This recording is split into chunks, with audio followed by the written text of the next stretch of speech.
Hey there, tonight we're diving into the world of ancient Mediterranean seafaring, where the truth is, navigating these legendary waters often meant facing perilous storms and sailing by the stars, not the tranquil journeys of romantic tales. If these stories help you unwind, I'd love a quick like or subscribe, but only if they're genuinely working for you. I'm curious where in the world you're listening from, so drop your location and local time in the comments. It's amazing seeing our little community span the globe through these historical tales. Now get comfortable, perhaps dim the lights, or find that perfect pillow position, and let's ease into tonight's journey together. You're jolted awake by the sound of creaking wood and the unmistakable smell of salt water.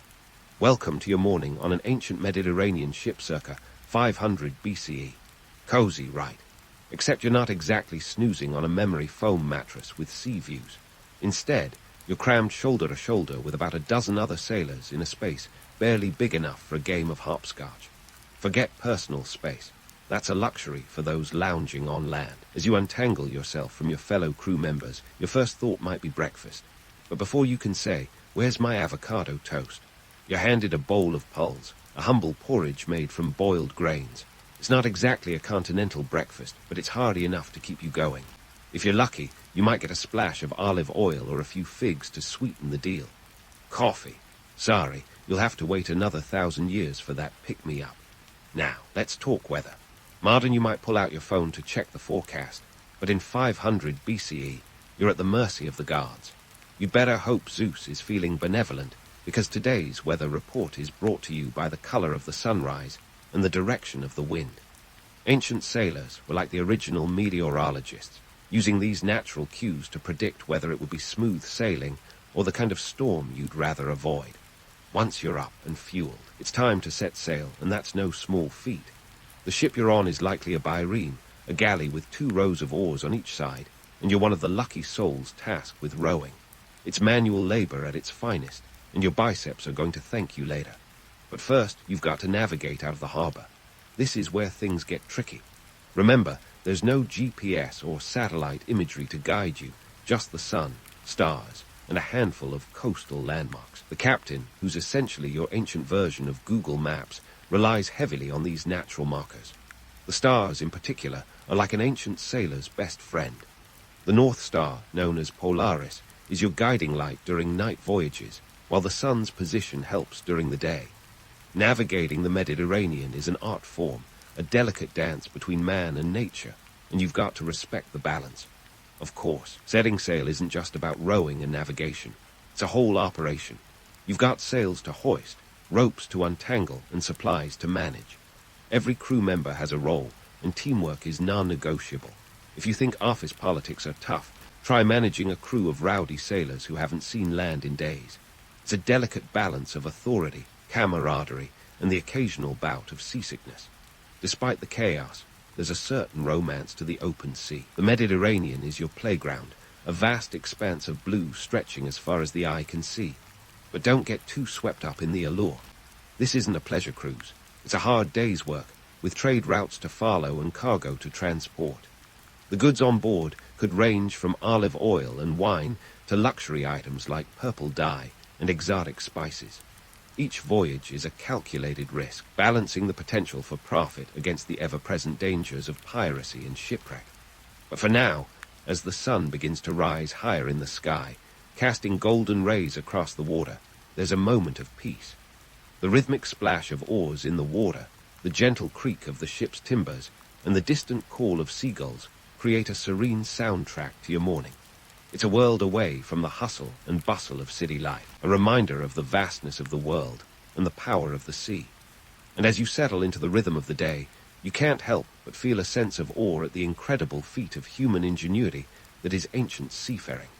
Now, as the sun's golden rays stretch across the vast Mediterranean, you're about to dive headfirst into the chaotic, bustling world of ancient trade. Forget the stock market. This is where the real economic roller coaster happens. Picture the ports of Athens and Alexandria. These aren't just places where ships dock. They're the beating hearts of ancient commerce, the ancient equivalent of Wall Street, but with more olives and fewer suits. Welcome to the vibrant marketplace, a cacophony of bartering voices and clattering goods. Athens, the intellectual powerhouse, wasn't just about philosophers in togas. It was a thriving hub where olive oil flowed like water. Seriously, Athenians were obsessed with the stuff. They used it for cooking, lighting, and even as currency. Yes, you heard that right. Liquid gold in amphorae. And why not? The olive oil trade was so lucrative it could make or break a city-state's economy. We're talking about margins that would make even modern entrepreneurs drool.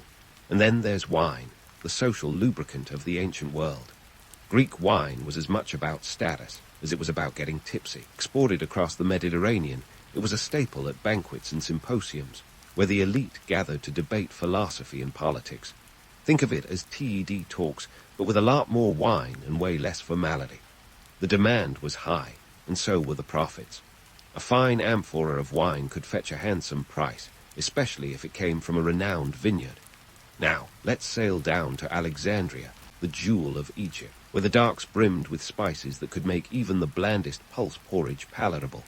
This wasn't just any trade port. Alexandria was the spice capital, a place where cinnamon, black pepper, and frankincense passed through on their way to European markets. These weren't just culinary delights, they were status symbols. Owning exotic spices was like driving a luxury car. It showed you had arrived.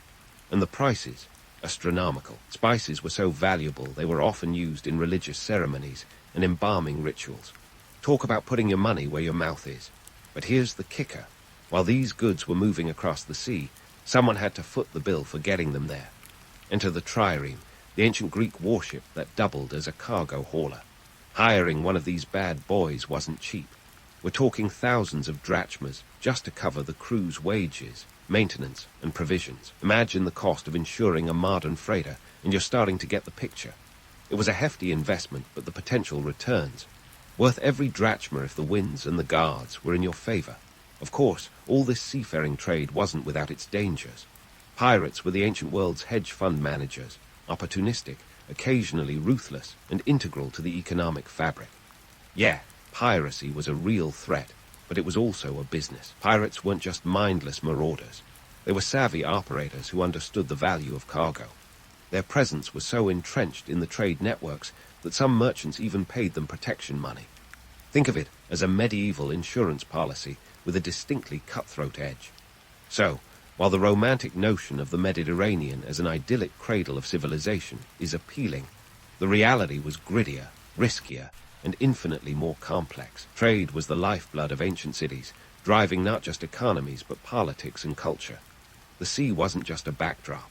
It was a stage where fortunes were made, reputations were forged, and history was written in the salt and spray. As the day wears on, the sun reaches its zenith, and the Mediterranean sparkles like a jewel-studded carpet. You're reminded that this isn't just a sea. It's a highway, a battlefield, and a marketplace all rolled into one. And as you sail these ancient waters, you become part of a story that's as old as time itself, woven into the very fabric of human history. Yet, even as you revel in the romanticism, don't forget the stark realities that underpin it all. Because, let's face it, history is complex, and the Mediterranean has always been more than meets the eye. As the noonday sun blazes overhead, turning the Mediterranean into a shimmering expanse, let's dive into the political power plays and military might that defined ancient seafaring. Forget the image of swashbuckling heroes and noble naval commanders. Real ancient naval warfare was less about chivalry and more about chaos, cunning, and the occasional dash of sheer luck. Picture this. It's the Peloponnesian War, circa 431 BCE, and the Athenian navy is at its zenith. Athens wasn't just a city of philosophers and playwrights. It was a naval powerhouse, ruling the Aegean Sea with an iron trireme. These ships, the Ferraris of the ancient world, were sleek, fast, and deadly. With 170 oarsmen packed like sardines below deck, the trireme was designed for one thing, ramming enemy ships into oblivion. Forget cannons and gunpowder. In a sea battle, your best weapon was a sturdy bronze ram and the brute force of your crew's synchronized rowing. While it sounds epic, the reality was anything but glamorous. Imagine the scene. Ships colliding with bone-crunching force, splinters flying, and men leaping onto enemy decks for brutal hand-to-hand combat. This was no sanitized Hollywood battle. It was raw, bloody, and personal. And let's not gloss over the logistics. Each trireme required about 200 men, including rowers, hoplites, armed soldiers, and a few officers. Maintaining such a fleet was a Herculean task, requiring vast resources. We're talking about thousands of drachmas annually for upkeep and wages, an economic burden that would make even a modern defense budget groan. The Athenian navy wasn't just a military force, it was a political tool. Control of the seas meant control of trade routes, which translated into power and wealth. The Delian League, ostensibly an alliance against Persian aggression, was in reality Athens' way of establishing a maritime empire. The cities of the League paid tribute, effectively funding Athenian dominance. This wasn't a mutual defense pact. It was more like a protection racket with a democratic twist. Now, let's debunk a persistent myth, the idea of the noble sea captain who steered these ships with grace and wisdom. In reality, naval commanders were often politicians or wealthy citizens with little maritime experience. Their primary qualification, wealth to bankroll a ship, and political connections to secure the command.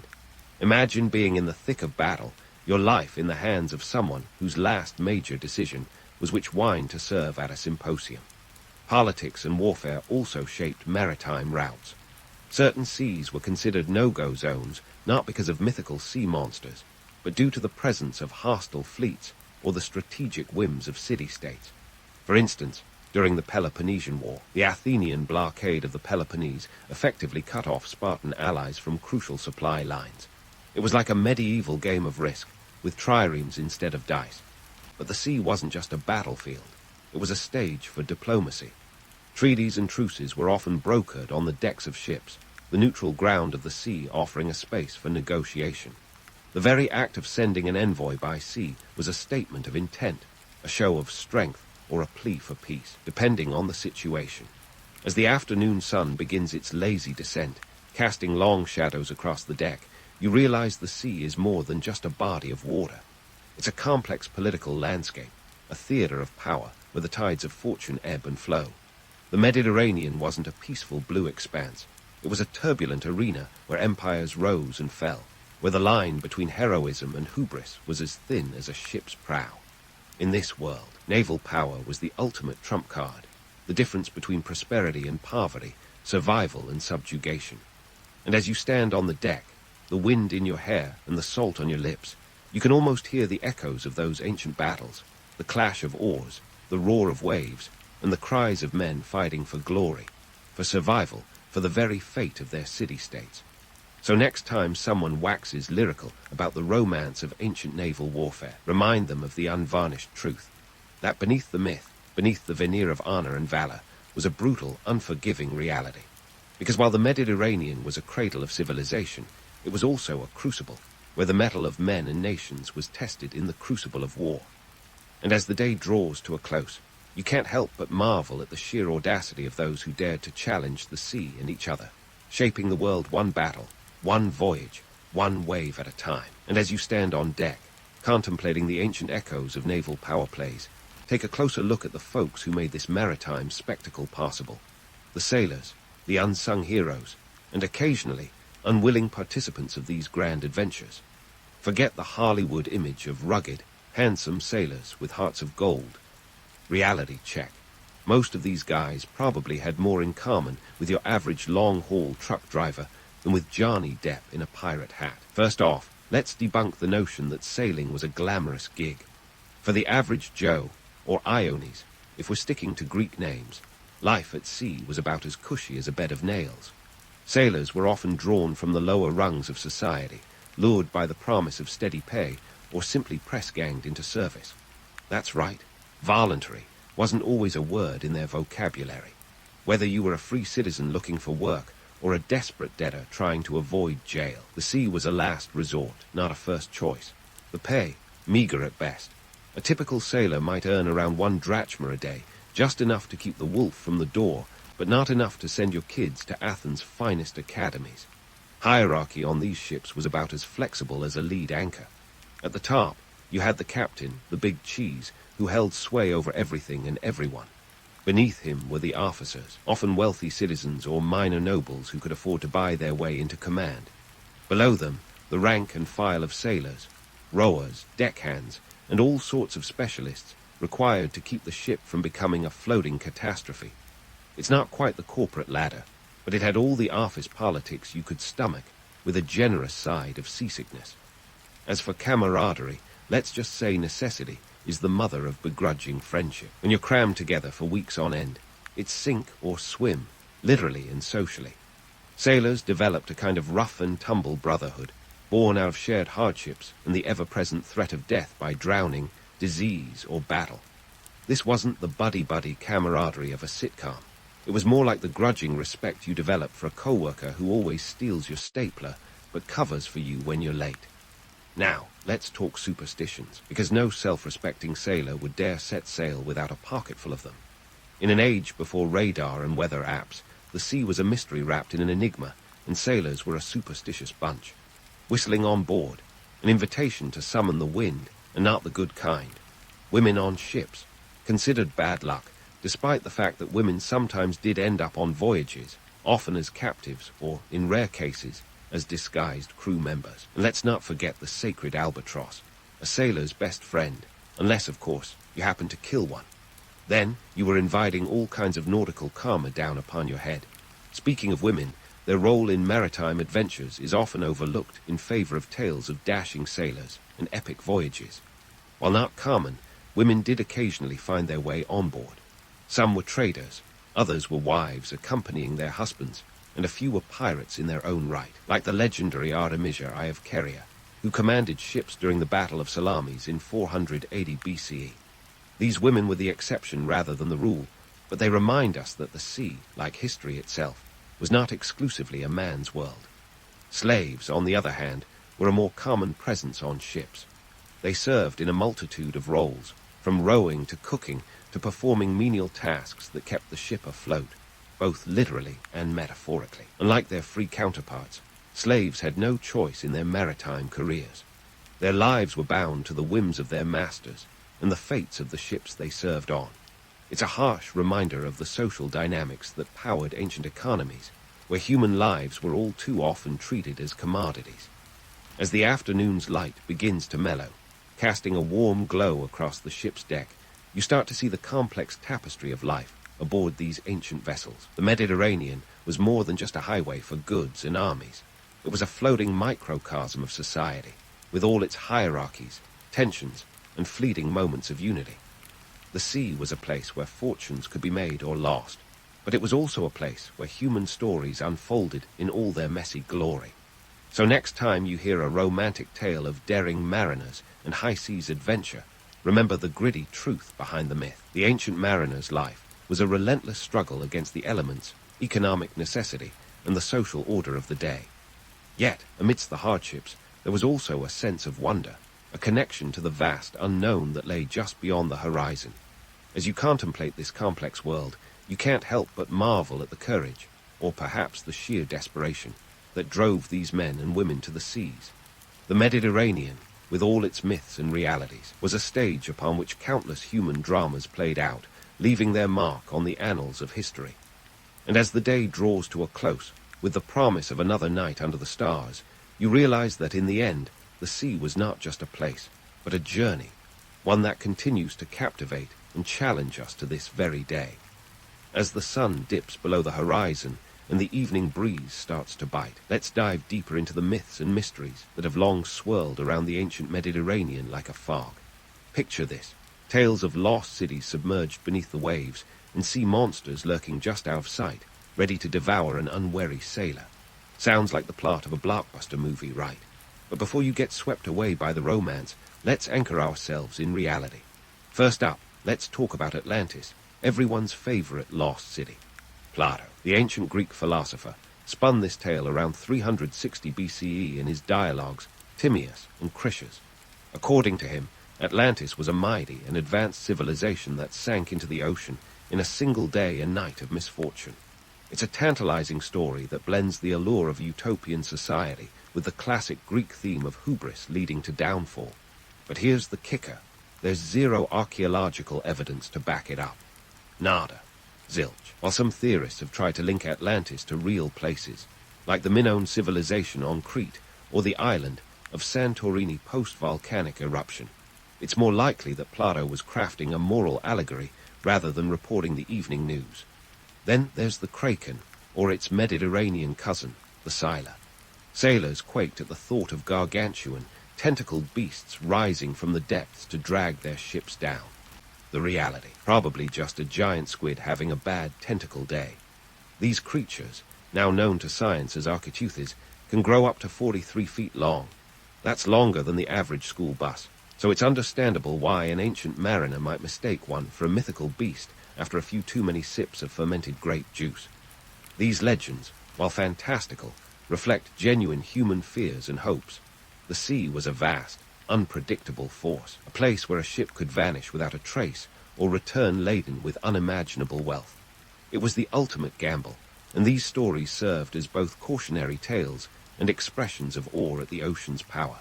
The very act of voyaging was a dance with destiny, one that left an indelible mark on those who dared to venture forth. Now, let's talk legacy. The ancient mariners of the Mediterranean didn't just chart trade routes or fight naval battles. They were the original globalizers, knitting together disparate cultures into a sprawling tapestry of commerce and cultural exchange. Think about it. By the time the Roman Empire hit its stride, the Mediterranean was essentially a Roman lake, with trade routes crisscrossing its waters like a spider's web. Goods, ideas, and yes, even diseases flowed freely from one port to another, shaping the ancient world in ways that still echo today. Take the spread of the alphabet. For instance, the Phoenicians, master sailors of the ancient world, were instrumental in spreading their writing system across the Mediterranean. This alphabet became the basis for Greek and later Latin scripts, laying the groundwork for modern writing. So next time you jot down a grocery list, give a nod to those ancient Phoenician scribes. And let's not forget the culinary legacy. The Mediterranean diet, lauded today for its health benefits, has its roots in these ancient trade networks. Olive oil, wine, grains, and spices were all part of the cargo that fueled the economies and bellies of the ancient world. It's a testament to the enduring impact of these early seafarers that their trade routes continue to influence our palates and health thousands of years later. As night fully envelops the ship, with the stars blazing overhead like ancient navigational beacons, we come to the end of our journey through time. The sea has always held a dual nature, a place of peril and promise, mystery and revelation. The ancient mariners understood this better than anyone, embracing the risks for the rewards, the chaos for the chance of clarity. So, as you drift off to sleep, think of those sailors who once gazed at the same constellations, guided by the same stars, dreaming of the same distant shores. Their legacy is not just in the maps they drew or the empires they built, but in the spirit of exploration and adventure that continues to drive humanity forward. Because at the end of the day, history is not just about dates and events. It's about the stories we tell and the lessons we learn.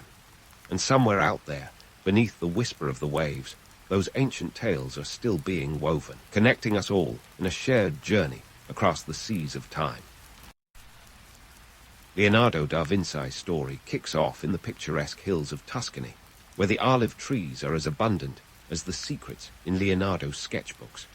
Born in the small town of Vinci in 1452, Leonardo was the illegitimate child of a notary named Pirro and a peasant girl named Caterina. Now, let's pause for a moment to appreciate the Renaissance era scandal that was his birth. Being born out of wedlock back then wasn't just a minor social faux pas. It was almost as scandalous as trying to explain modern art to a medieval peasant. But this little hiccup did something special for Leonardo. It freed him from the rigid expectations of a conventional career path, allowing his exceptional talents to flourish in unexpected ways. Fast forward to the bustling city of Florence, the cradle of the Renaissance, where young Leonardo found himself in the workshop of Andrea del Verrocchio. Now, Verrocchio was no slouch. He was the artistic equivalent of a rock star, known for both his sculptures and his ability to foster young talent. Entering Verrocchio's workshop wasn't just a stepping stone. It was like scoring VIP backstage passes to the greatest show on earth. But let's not romanticize it too much. The economics of this arrangement were as gritty as the city streets. Apprentices like Leonardo often paid their masters for the privilege of working until their fingers were raw with paint and marble dust. We're talking about a fee of around 50 florins, a hefty sum that could buy you a couple of years' worth of bread and wine, if you didn't mind skimping on the wine, that is. As for materials, the pigments they used were the Bitcoin of the Renaissance, precious and volatile. Ultramarine blue, for instance, was more expensive than gold. It was derived from the lapis lazuli mine in Afghanistan, hauled over to Europe in a trade route that was as dangerous as it was lucrative. So, when we see Leonardo's paintings today, those vibrant blues were not just artistic choices, but financial commitments. His use of color was akin to declaring, "Yes, I am this good, and I can afford to show it." Leonardo's time in Verrocchio's studio wasn't just about paintings and pigments, though. It was also where he started to build his reputation as the guy who could do a bit of everything, except finish what he started. You see, Leonardo had a notorious habit of leaving projects unfinished, akin to that friend who starts knitting a scarf and somehow ends up with a tangled mess that looks more like a cat toy. There's a famous tale of Leonardo being tasked with painting an angel in one of Verrocchio's works. Legend has it that when Verrocchio saw Leonardo's angel, he decided never to pick up a paintbrush again, convinced that his young apprentice had outdone him. It's a nice story, but let's sprinkle a little skepticism here. Verrocchio was a successful master who likely continued his work, albeit slightly irked by his pupil's burgeoning talent. Speaking of talent, let's chat about the myth of Leonardo as a prodigy. Sure, he was talented, but the truth is, was also human. He failed to complete many projects, including an ambitious attempt to divert the Arno River. This wasn't just about artistic endeavors. It was an early foray into civil engineering that never quite got off the ground. Leonardo's sketches reveal a mind that was always brimming with ideas, but like an overstuffed Renaissance turkey, some things just never quite made it to the table. Despite these struggles, Leonardo's brilliance was undeniable, and his curiosity knew no bounds. He was not just a painter or an inventor. He was a man who charted new territories in anatomy, engineering, and even flight. Yet, for all his genius, Leonardo was a man deeply rooted in the realities of his time. He lived in an era where the church held immense power, and science was often seen as witchcraft. But Leonardo's insatiable curiosity drove him to push the boundaries of what was possible, even if it meant doodling flying machines in the margins of his notebooks, while the rest of the world was still trying to figure out how to make a decent cup of coffee. As we unfold Leonardo's life, remember that he was as much a product of his time as he was a shaper of it. His story is not just about the art he created, but the world he inhabited, a world where pigments were precious, apprenticeships were expensive, and the path of a genius was anything but straightforward. So, the next time you gaze at the Mona Lisa's enigmatic smile, remember the young man from Vinci, Italy, who dared to dream beyond the constraints of his era, leaving behind a legacy that continues to captivate us, unfinished projects and all. Leonardo da Vinci's story doesn't just waltz along the idyllic Tuscan hills. It takes a dramatic turn onto the cobblestone streets of Milan in the 1400 AD. Now, Milan wasn't just any city. It was a powerhouse of trade and political intrigue, ruled by the Sforza family, who were as fond of power as the Medici were of art. Leonardo, with his sketchbooks brimming with ideas both fanciful and feasible, saw an opportunity. Cue the medieval equivalent of a Shark Tank pitch, where Leonardo presents himself not just as a painter, but as an engineer of war machines. Because why settle for a mere brush when you can also design a machine to hurl stones at enemy fortresses? In what can only be described as a Renaissance PowerPoint presentation, Leonardo penned a letter to Ludovico Sforza, the Duke of Milan. This wasn't your average hire me plea. It was a 10-point proposal that promised everything from portable bridges to armored vehicles. Think of it as a resume with a side of trebuchet. He pitched himself as a military engineer first, with painting thrown in almost as an afterthought. And let's be honest, if you're an ambitious duke, which is more enticing, a pretty portrait or a machine that could tip the scales in your next skirmish? Leonardo understood the politics of the time. Warfare was the real currency of power, and he knew how to sell his talent in a way that spoke to that. Leonardo's move to Milan marked an important chapter in his life, not just because of his innovative job application, but because it spotlighted the dual nature of his genius. The Renaissance man myth paints him as a jack of all trades, But let's not romanticize the chaos of his workload. Imagine juggling the demands of painting a masterpiece like The Last Supper while simultaneously designing a giant crossbow that could launch a small army into the stratosphere. It's like being asked to bake a cake and build a rocket in the same afternoon. But Leonardo wasn't just doodling in his notebooks. He was genuinely pushing the limits of what was possible. His designs were a mix of the plausible and the fantastical. Take the armored vehicle, for instance. It was a precursor to the modern tank, a turtle-like contraption with cannons sticking out of it. In theory, it was genius. In practice, the contraption would have been about as maneuverable as a cow on roller skates. Yet, it was these sketches that laid the groundwork for future innovations, even if they never saw the battlefield in Leonardo's time. And speaking of Leonardo's time, it's worth noting the hazards tied to his inventions. The Renaissance was not exactly the era of health and safety regulations. Testing a giant crossbow, that was a riskier business than a game of medieval roulette. Leonardo was dealing with technologies that were as likely to blow up in his face as they were to awe his patrons. It was a dangerous line of work, and it underscored the high stakes involved in being a polymath in an age where failure could be as catastrophic as success was rewarding. Now, let's talk about The Last Supper, a project that was both a triumph and a testament to Leonardo's infamous procrastination. Commissioned to decorate the refectory of the convent of Santa Maria del Grazie, this masterpiece was painted not as a true fresco, which involved painting on wet plaster, but on dry plaster. Why? Because Leonardo wanted the freedom to take his sweet time. Fresco painting is a race against the clock, requiring artists to finish their work before the plaster dries. For a man who liked to ponder every detail, this was akin to a nightmare. The technique Leonardo chose allowed him to paint slowly, but it also meant the artwork began to deteriorate almost as soon as it was finished. It's as if Leonardo's battle with time extended beyond his lifetime, leaving us with a masterpiece that required almost as much restoration as it took to create. Yet, despite its frailty, The Last Supper remains a testament to Leonardo's ability to capture human emotion and divine drama in a single frame. It's a work that continues to captivate, even as it crumbles. Leonardo's decision to paint The Last Supper the way he did wasn't just about artistic freedom. It was a gamble with the materials and methods available at the time. The economic context of his choice is fascinating. Pigments were costly, and the labor involved in traditional fresco work was intensive. By opting for a slower technique, Leonardo was both asserting his artistic vision and risking the integrity of the work. It's a reminder that even in a world that revered genius, practicalities and economics still held sway. As for Leonardo's reputation as a procrastinator, it's both a blessing and a curse. His meticulous nature is what made his work so groundbreaking, yet it also meant that projects languished unfinished.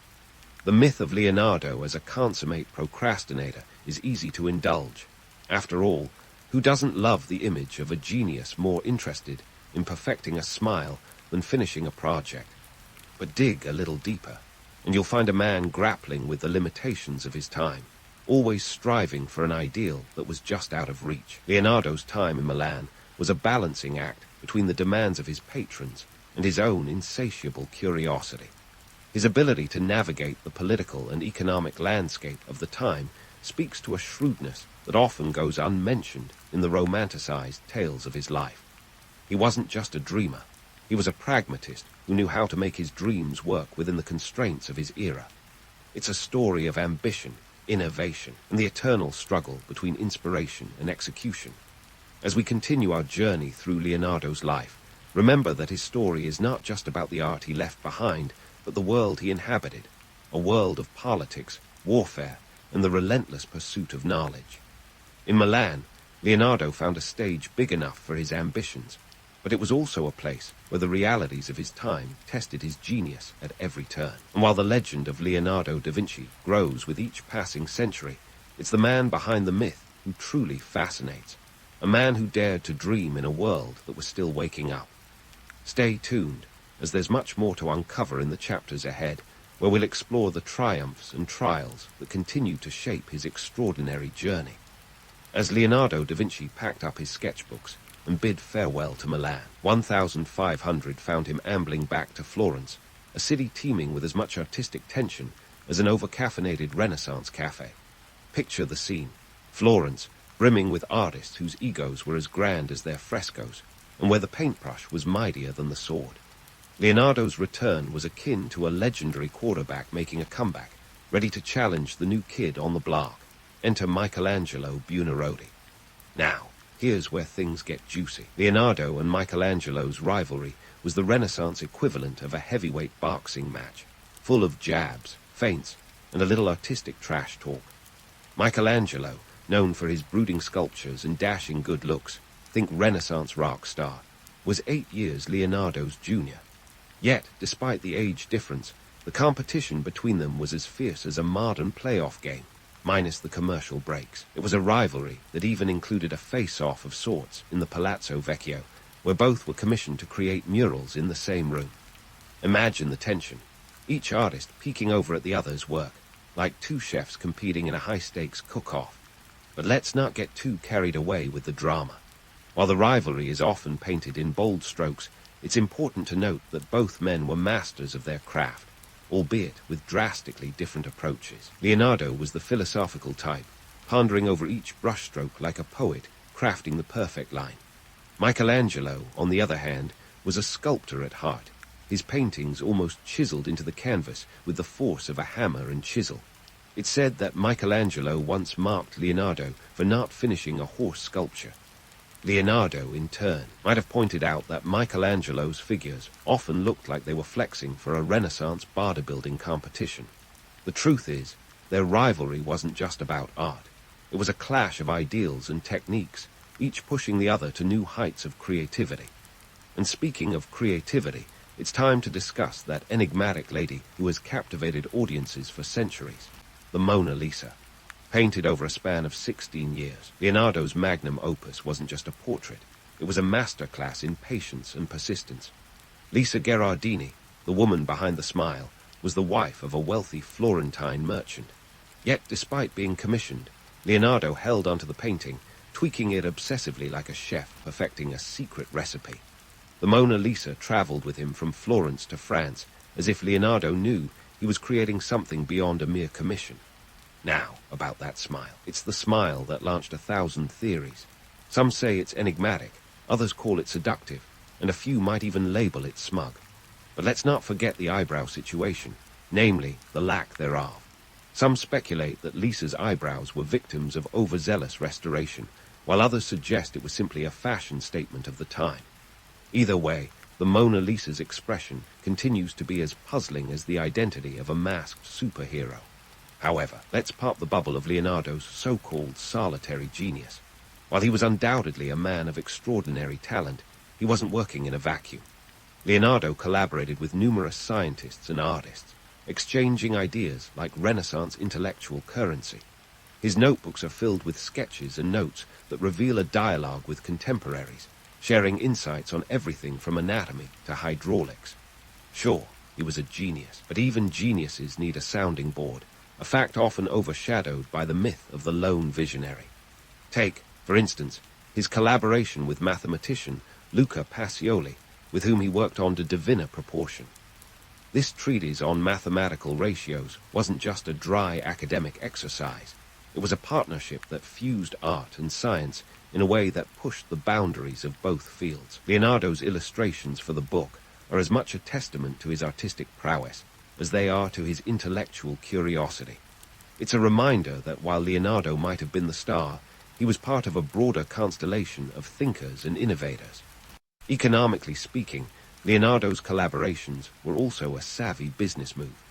Art and science were expensive pursuits, and Leonardo's connections allowed him to access resources and patrons that might otherwise have been out of reach.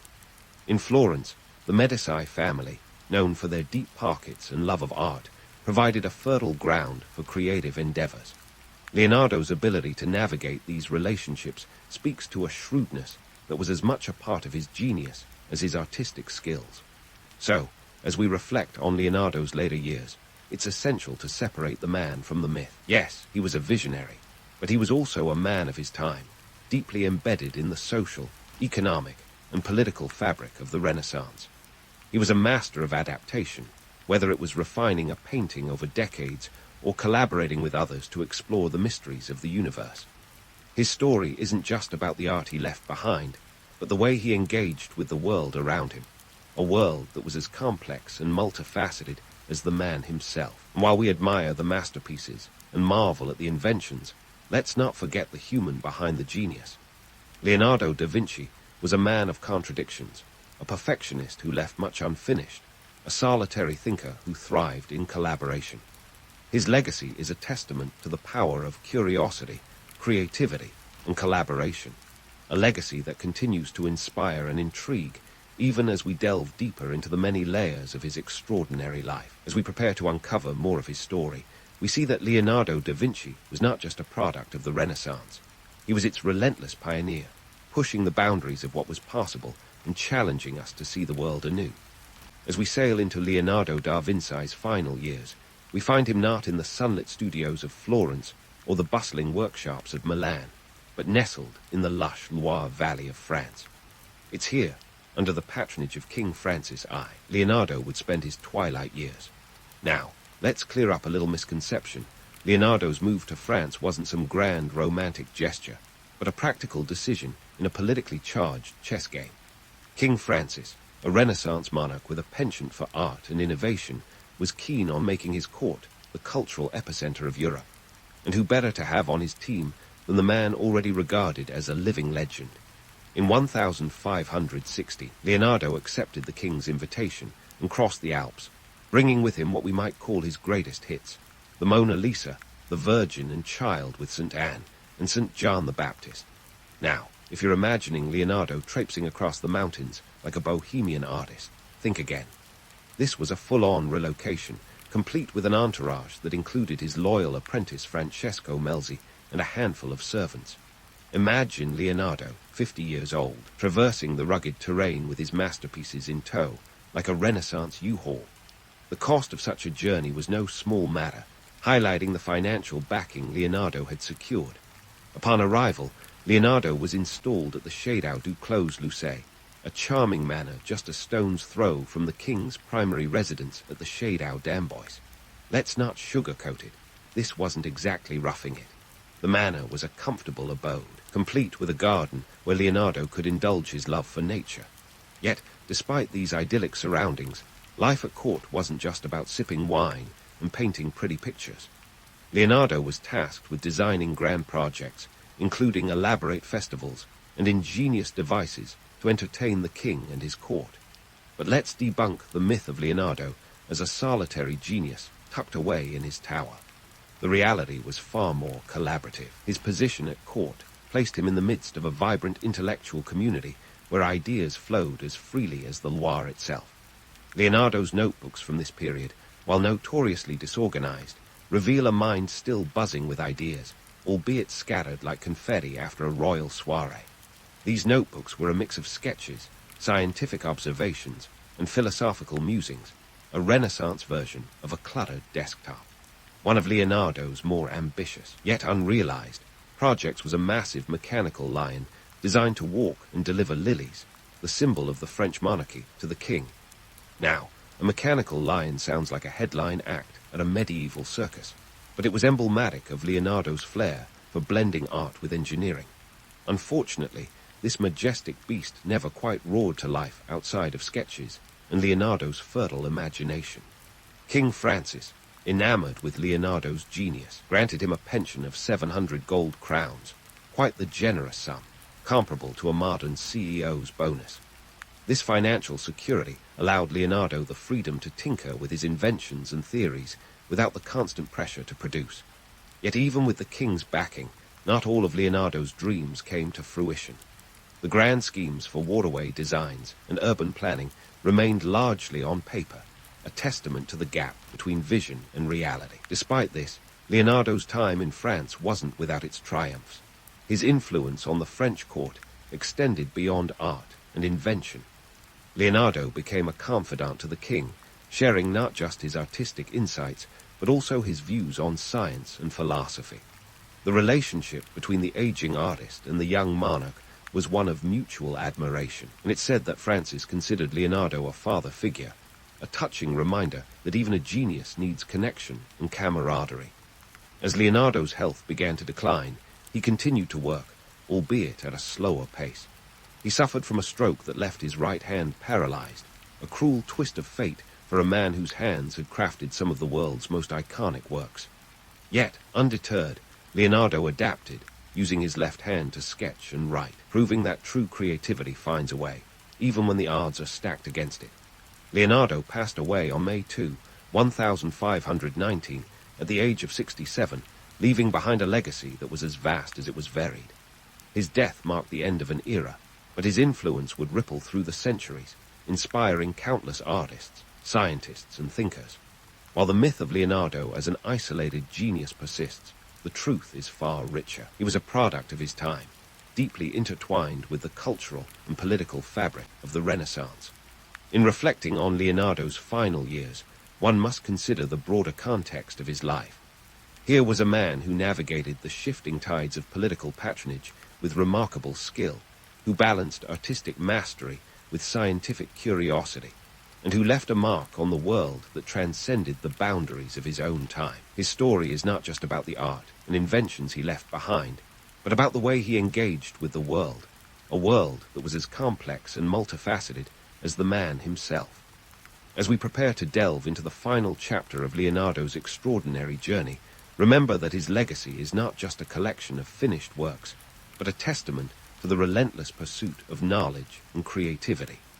His life was a kaleidoscope of ideas, each fragment reflecting a different facet of his genius, a genius that continues to captivate and inspire, even as we unravel the many layers of his story. So hang tight, because there's more to come in the tale of Leonardo da Vinci, where art and science, myth and reality collide in the most fascinating ways. As we prepare to delve into the final chapter of Leonardo's extraordinary journey, remember that his legacy is not just a collection of finished works, but a testament to the relentless pursuit of knowledge and creativity. His life was a kaleidoscope of ideas, each fragment reflecting a different facet of his genius, a genius that continues to captivate and inspire, even as we unravel the many layers of his story. Now, let's get one thing straight. Leonardo da Vinci was not some lone wolf howling at the moon of his own brilliance. Sure, the image of the solitary genius is intoxicating. Who doesn't love the idea of a brilliant mind scribbling away in a candlelit garret, untouched by the chaos of the world? But Leonardo was a man who thrived on collaboration and chaos in equal measure. His workshop was less of a monastic cell and more of a bustling Renaissance think tank where ideas were exchanged faster than gossip at a Medici banquet. Take his anatomical studies, for example. Leonardo didn't just sketch muscles and sinews in isolation. He collaborated with medical professionals, dissecting dozens of human cadavers to better understand the body as a living machine. This wasn't just a flight of artistic fancy, it was groundbreaking science. His meticulous drawings paved the way for future anatomists, even if they were initially locked away in notebooks gathering dust like forgotten treasures in a pirate's chest. But here's the kicker. While Leonardo's anatomical drawings were revolutionary, they were also a product of the time when science danced a delicate waltz with superstition. The church frowned upon dissections, making Leonardo's work as risky as a game of Renaissance roulette. Yet he persevered, driven by a thirst for knowledge that was as unquenchable as it was dangerous. And let's not forget his technological ventures. Leonardo's sketches of flying machines, armored vehicles, and diving suits were like blueprints for a steampunk fantasy. Sure, some of his designs were about as practical as a chocolate teapot. His flying machine, for instance, was more flapping wings than aerodynamic genius, but they were the seeds of ideas that would blossom centuries later. Leonardo's imagination soared higher than his machines ever could, and that's where the true genius lies, in the audacity to dream. It's easy to romanticize Leonardo's inventions as prophetic visions of the future, but let's temper that with a dose of reality. The economic and political landscape of his time was as turbulent as the skies his flying machines never graced. Wars, plagues, and the whims of patrons shaped the course of his career. Leonardo wasn't just a dreamer. He was a pragmatist navigating a world where art was a luxury and science was often viewed with suspicion. Speaking of patrons, Leonardo knew how to play the political game. His patrons, from the Medici in Florence to the Sforza in Milan, were as much about power as they were about art.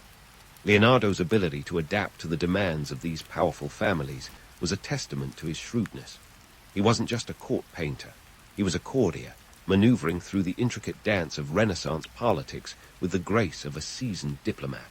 So why does Leonardo's story continue to fascinate us? It's not just the art or the inventions, though they are undeniably captivating.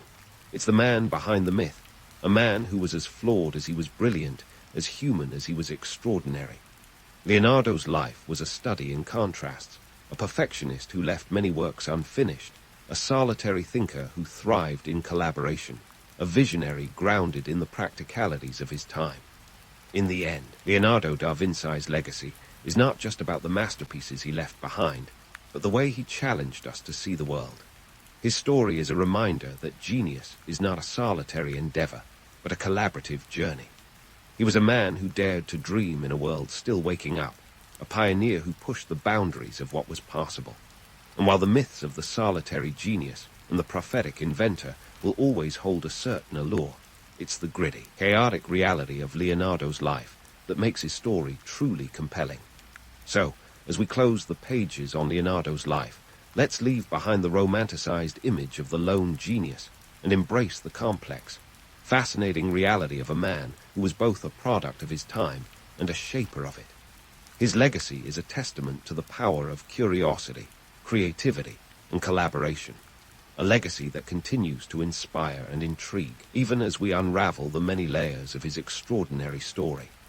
In the grand tapestry of history, Leonardo da Vinci remains a vibrant thread, weaving together art and science, myth and reality, in a way that will never cease to captivate.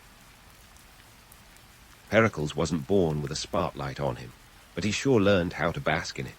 Long before he became the poster boy for Athenian democracy, he was just another kid in the bustling streets of 5th century BCE Athens, where the air was thick with the smell of olives and ambition. Born around 495 BCE, Pericles had the good fortune of being cradled in the lap of aristocracy. His father, Xanthippus, was a prominent statesman, while his mother, Agariste, hailed from the Alcmeonidae family, a clan known for its political influence and occasional bouts of scandal. Talk about a head start. Now, Athens in Pericles' time was a city that loved nothing more than a good debate, except perhaps a good war. The city was booming, thanks to its prime real estate on the Aegean Sea. Trade routes were the lifeblood of Athens, and the citizens were more than happy to ride the wave of prosperity. The economy was a mixed bag of agriculture, pottery, and the occasional silver mining jackpot. And let's not forget the indispensable role of slaves, who did the dirty work while citizens waxed philosophical.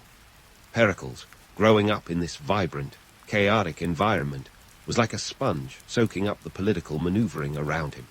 But before he could step onto the political stage, he had to play his part as a student of the arts and military. Athenian boys were expected to be well-rounded. Think of it as an ancient version of liberal arts education, minus the crippling student loans. Pericles studied music under Damon, a man whose reputation for musical genius was only matched by his knack for political meddling. From him, Pericles learned the art of persuasion, which would later become his most lethal weapon. Around 472 BCE, Pericles made his first foray into public life by sponsoring a play by Aeschylus, the Shakespeare of ancient Greece. This wasn't just any play, but The Persians, a work that celebrated Athens' victory at the Battle of Salamis. The play was a hit, and it put Pericles on the map, showing he had a flair for drama both on and off the stage. His choice to back Aeschylus was a stroke of genius. It was like sponsoring a Super Bowl ad that everyone actually wanted to watch. As Pericles climbed the social ladder, he couldn't ignore the pressure cooker of Athenian politics. Now, if you think modern politics is a circus, ancient Athens was the whole darn carnival. The assembly, where citizens gathered to decide the fate of their city, was a melee of shouting, hand-waving, and backroom deals. In this arena, Pericles had to navigate the intricacies of Athenian democracy, which was less about representation and more about direct participation. Imagine a town hall meeting on steroids, where every male citizen had a say, at least if they weren't slaves, women, or medics, foreigners residing in Athens. Pericles' aristocratic background was both a blessing and a potential curse. On one hand, it gave him the connections and education necessary to make a splash in politics. On the other hand, it painted him as a member of the elite at a time when populism was gaining traction. But Pericles had a trick up his sleeve. He knew how to appeal to the hoi polloi without losing his aristocratic cool. His strategy, championing the cause of the common man while ensuring his policies didn't rock the boat too much for his upper-class pals.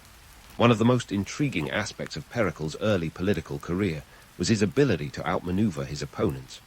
Take Cimon, for instance, the Athenian statesman who was as popular as he was conservative. While Cimon was off leading military campaigns, Pericles was busy laying the groundwork for his future dominance. He aligned himself with Ephialtes, a reformer who sought to curb the power of the aristocratic council known as the Areopagus. Together, they pushed through reforms that transferred power to the assembly, essentially clipping the wings of the aristocracy. It was a bold move that showed Pericles' knack for playing the long game. But let's not get too carried away thinking of Pericles as a man of the people. He was still a politician, after all, with all the ambitions and machinations that come with the territory. He knew that to maintain power, he needed more than just rhetoric. He needed results. So, he focused on building up Athens' infrastructure and military might, ensuring that the city was not just a center of culture, but also a formidable power in the Greek world. Fashion in Athens during Pericles' rise was another area where pretensions and practicality often collided. Togas might look elegant in marble statues, but in reality, they were a bit like wearing a bedsheet in public. On hot summer days, you can imagine the struggle of keeping those folds in place while trying to appear dignified. Pericles, with his high forehead and Sama demeanor, cut a striking figure nonetheless, proving that charisma can shine through even the most cumbersome attire. As Pericles' influence grew, so did his list of enemies. The political scene in Athens was as cutthroat as any modern-day House of Cards episode, with alliances and betrayals playing out on a daily basis. Yet, Pericles had an uncanny ability to stay one step ahead. He was like a chess player who always seemed to know his opponent's next move, a skill that would serve him well as he transitioned from the fringes of power to its very center. In this early stage of his career, Pericles wasn't just setting the stage for his own future. He was also helping to shape the destiny of Athens. His policies and reforms laid the groundwork for what would become the golden age of Athens, a period marked by unprecedented cultural and political achievements. It was an era that would see the construction of the Parthenon, the flourishing of philosophy, and the expansion of Athenian influence across the Mediterranean. But let's not put the cart before the horse. Before Pericles could become the architect of Athens' golden age, he had to first navigate the murky waters of Athenian politics, where fortunes could change as quickly as the tides. It was a world where a single misstep could mean the difference between glory and obscurity, where every decision was a gamble, and every alliance a potential trap. As Pericles maneuvered through this tumultuous landscape, he kept his eyes on the prize, always mindful of the legacy he hoped to leave behind. He was a man who understood the power of vision, and he wasn't afraid to dream big. But he also knew that dreams alone were not enough. They had to be anchored in reality, in the hard, unyielding facts of life in ancient Athens. In the end, Pericles' early life and career offer us a glimpse into the complex world of Athenian politics, where ambition and idealism often clashed, and where the line between success and failure was as thin as a razor's edge. It was a world that would test Pericles' mettle and challenge his resolve, but one that would ultimately pave the way for his rise to power and his enduring legacy as one of history's most influential leaders. In the swirling chaos of Athenian politics, Pericles was the eye of the storm, a master of strategy who knew that winning the crowd was as important as winning the war. His rise to power was not just about climbing a political ladder. It was about revolutionizing the entire structure of how Athens operated. He wasn't content with the status quo, where power was hoarded by a privileged few. Instead, he envisioned a city where every citizen had a voice, or at least every male citizen who wasn't a slave, woman, or foreigner. Pericles' political strategy was a blend of idealism and pragmatism. He believed in democracy, but he also knew that pure democracy could be as chaotic as a toga party in a windstorm. So, he set about crafting reforms that would channel the energy of the Athenian populace into something productive. One of his early moves was to support Ephialtes in stripping the Areopagus of its power, which was like taking the keys away from a teenager with a penchant for reckless driving. The Areopagus, a council of aristocrats, had long held sway over Athenian affairs, but Pericles saw an opportunity to decentralize power and give it back to the people, or at least to the assembly. Now, if you're imagining the assembly as some orderly gathering of dignified citizens, think again. It was more like a frenzied open mic night, where anyone could step up and attempt to sway the crowd with their oratory skills. This was Pericles' stage, and he played to it like a rock star, using his education in rhetoric to captivate and persuade. His speeches weren't just words, they were master classes in the art of persuasion, carefully crafted to appeal to both the heart and the mind. But let's not kid ourselves. Pericles wasn't above a little political theater to get his way. He knew that the key to maintaining power was keeping the people happy, or at least distracted. Enter the Parthenon, a project that was as much about civic pride as it was about showcasing Athenian wealth and power to the rest of the Greek world. The Parthenon wasn't just a temple, it was a statement, a colossal billboard proclaiming Athens' supremacy. And it wasn't cheap, either. Constructed between 447 and 432 BCE, the costs were staggering, estimated at around 469 silver talents, which would be a small fortune today. To fund this architectural marvel, Pericles dipped into the treasure chest of the Delian League, a coalition of Greek city-states led by Athens. This was a controversial move, akin to raiding the office coffee fund to buy a new espresso machine. Critics grumbled, but Pericles spun it as a necessary investment in Athenian glory, a way to ensure that their city stood as a beacon of civilization. Of course, not everyone was thrilled with Pericles' grand plans. There were whispers that he was using public funds to feather his own nest, to curry favor with the masses while keeping the aristocracy at bay. But Pericles had a knack for turning criticism into opportunity. He expanded the jury system, paying jurors for their service, which not only democratized the judicial process, but also provided an income for poorer citizens. It was a shrewd move, one that bolstered his support among the lower classes and reinforced his image as a champion of the common man. Yet, even as he wooed the populace, Pericles had to tread carefully with the elite. These were the power brokers, the influencers of ancient Athens, and they weren't about to be sidelined without a fight. Pericles' challenge was to balance the demands of the many with the interests of the few, to find that sweet spot where populism and practicality met. It was a high-wire act, and one that required constant vigilance and a keen understanding of political dynamics. Amidst all this, Pericles managed to cultivate an aura of intellectual sophistication. He surrounded himself with the brightest minds of the day, from the philosopher Anaxagoras to the sculptor Phidias. These were not just friends, they were allies in his quest to elevate Athens to new heights. Under his leadership, the city became a cultural powerhouse, a place where art, philosophy, and politics intertwined in a vibrant tapestry of human achievement. But let's not romanticize too much. Athens was still a city rife with inequality and exploitation. Slavery underpinned the economy, and the rights of women were virtually non-existent. Pericles, for all his progressive reforms, didn't challenge these fundamental injustices. He was a product of his time, a visionary in some ways, but blind to the social issues that would take centuries to address. Nonetheless, Pericles' reforms laid the groundwork for the golden age of Athens, a period that would be celebrated for its artistic and intellectual achievements. His ability to navigate the treacherous waters of Athenian politics was a testament to his skill as a leader and his understanding of human nature.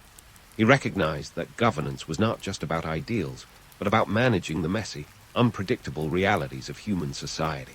So, as the Parthenon rose and the assembly buzzed with debate, Pericles stood at the helm, steering Athens towards its destiny. His vision was clear, a city that was the envy of the world, a beacon of democracy and culture. Yet, beneath the marble facade and the lofty speeches, there was a man keenly aware of the fragility of power and the fleeting nature of glory. As he guided Athens into its most celebrated era, Pericles knew that the greatest challenge was not just achieving greatness, but sustaining it amidst the ever-shifting sands of history. With Athens basking in the glory of its golden age, Pericles wasn't about to sit back and rest on the laurels of his political achievements. No, he had his eyes set on a grander prize, expanding Athenian influence across the Aegean and beyond, because why have just a city-state when you can have an empire, right?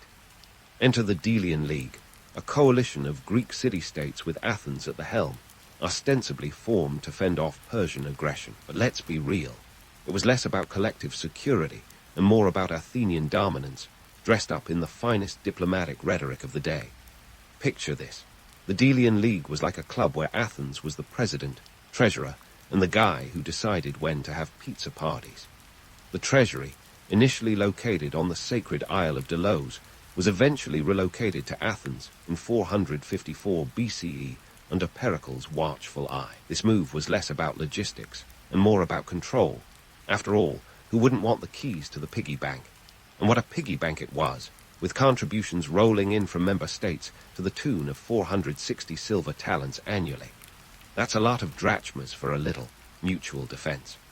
While Athens enjoyed the spoils of leadership, the Delian League's other members began to feel like they were paying dues for a gym they rarely used. Athens was busy flexing its naval muscles, boasting a fleet that could put quite the show on the Aegean Sea. But maintaining this maritime might wasn't cheap. The costs of building and manning triremes, a type of ancient warship that required about 170 rowers each, were astronomical. Think of these triremes as the sports cars of the sea, flashy, fast, and a nightmare on the pocketbook. Now, you'd expect such a grand fleet to be a model of naval efficiency, but in typical Greek fashion, perfection was more of a philosophical concept than a practical reality. The logistics of ancient naval warfare were, to put it mildly, a hot mess. Communication was slow, and the coordination of a large fleet was akin to herding cats, especially when the winds decided to have a mind of their own. Athenian strategists often found themselves at the mercy of the elements, not to mention the occasional mutiny from disgruntled rowers who preferred their oars to be more ornamental than functional.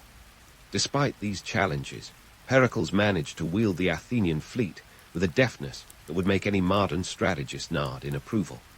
His approach to foreign policy was a mix of carrot and stick.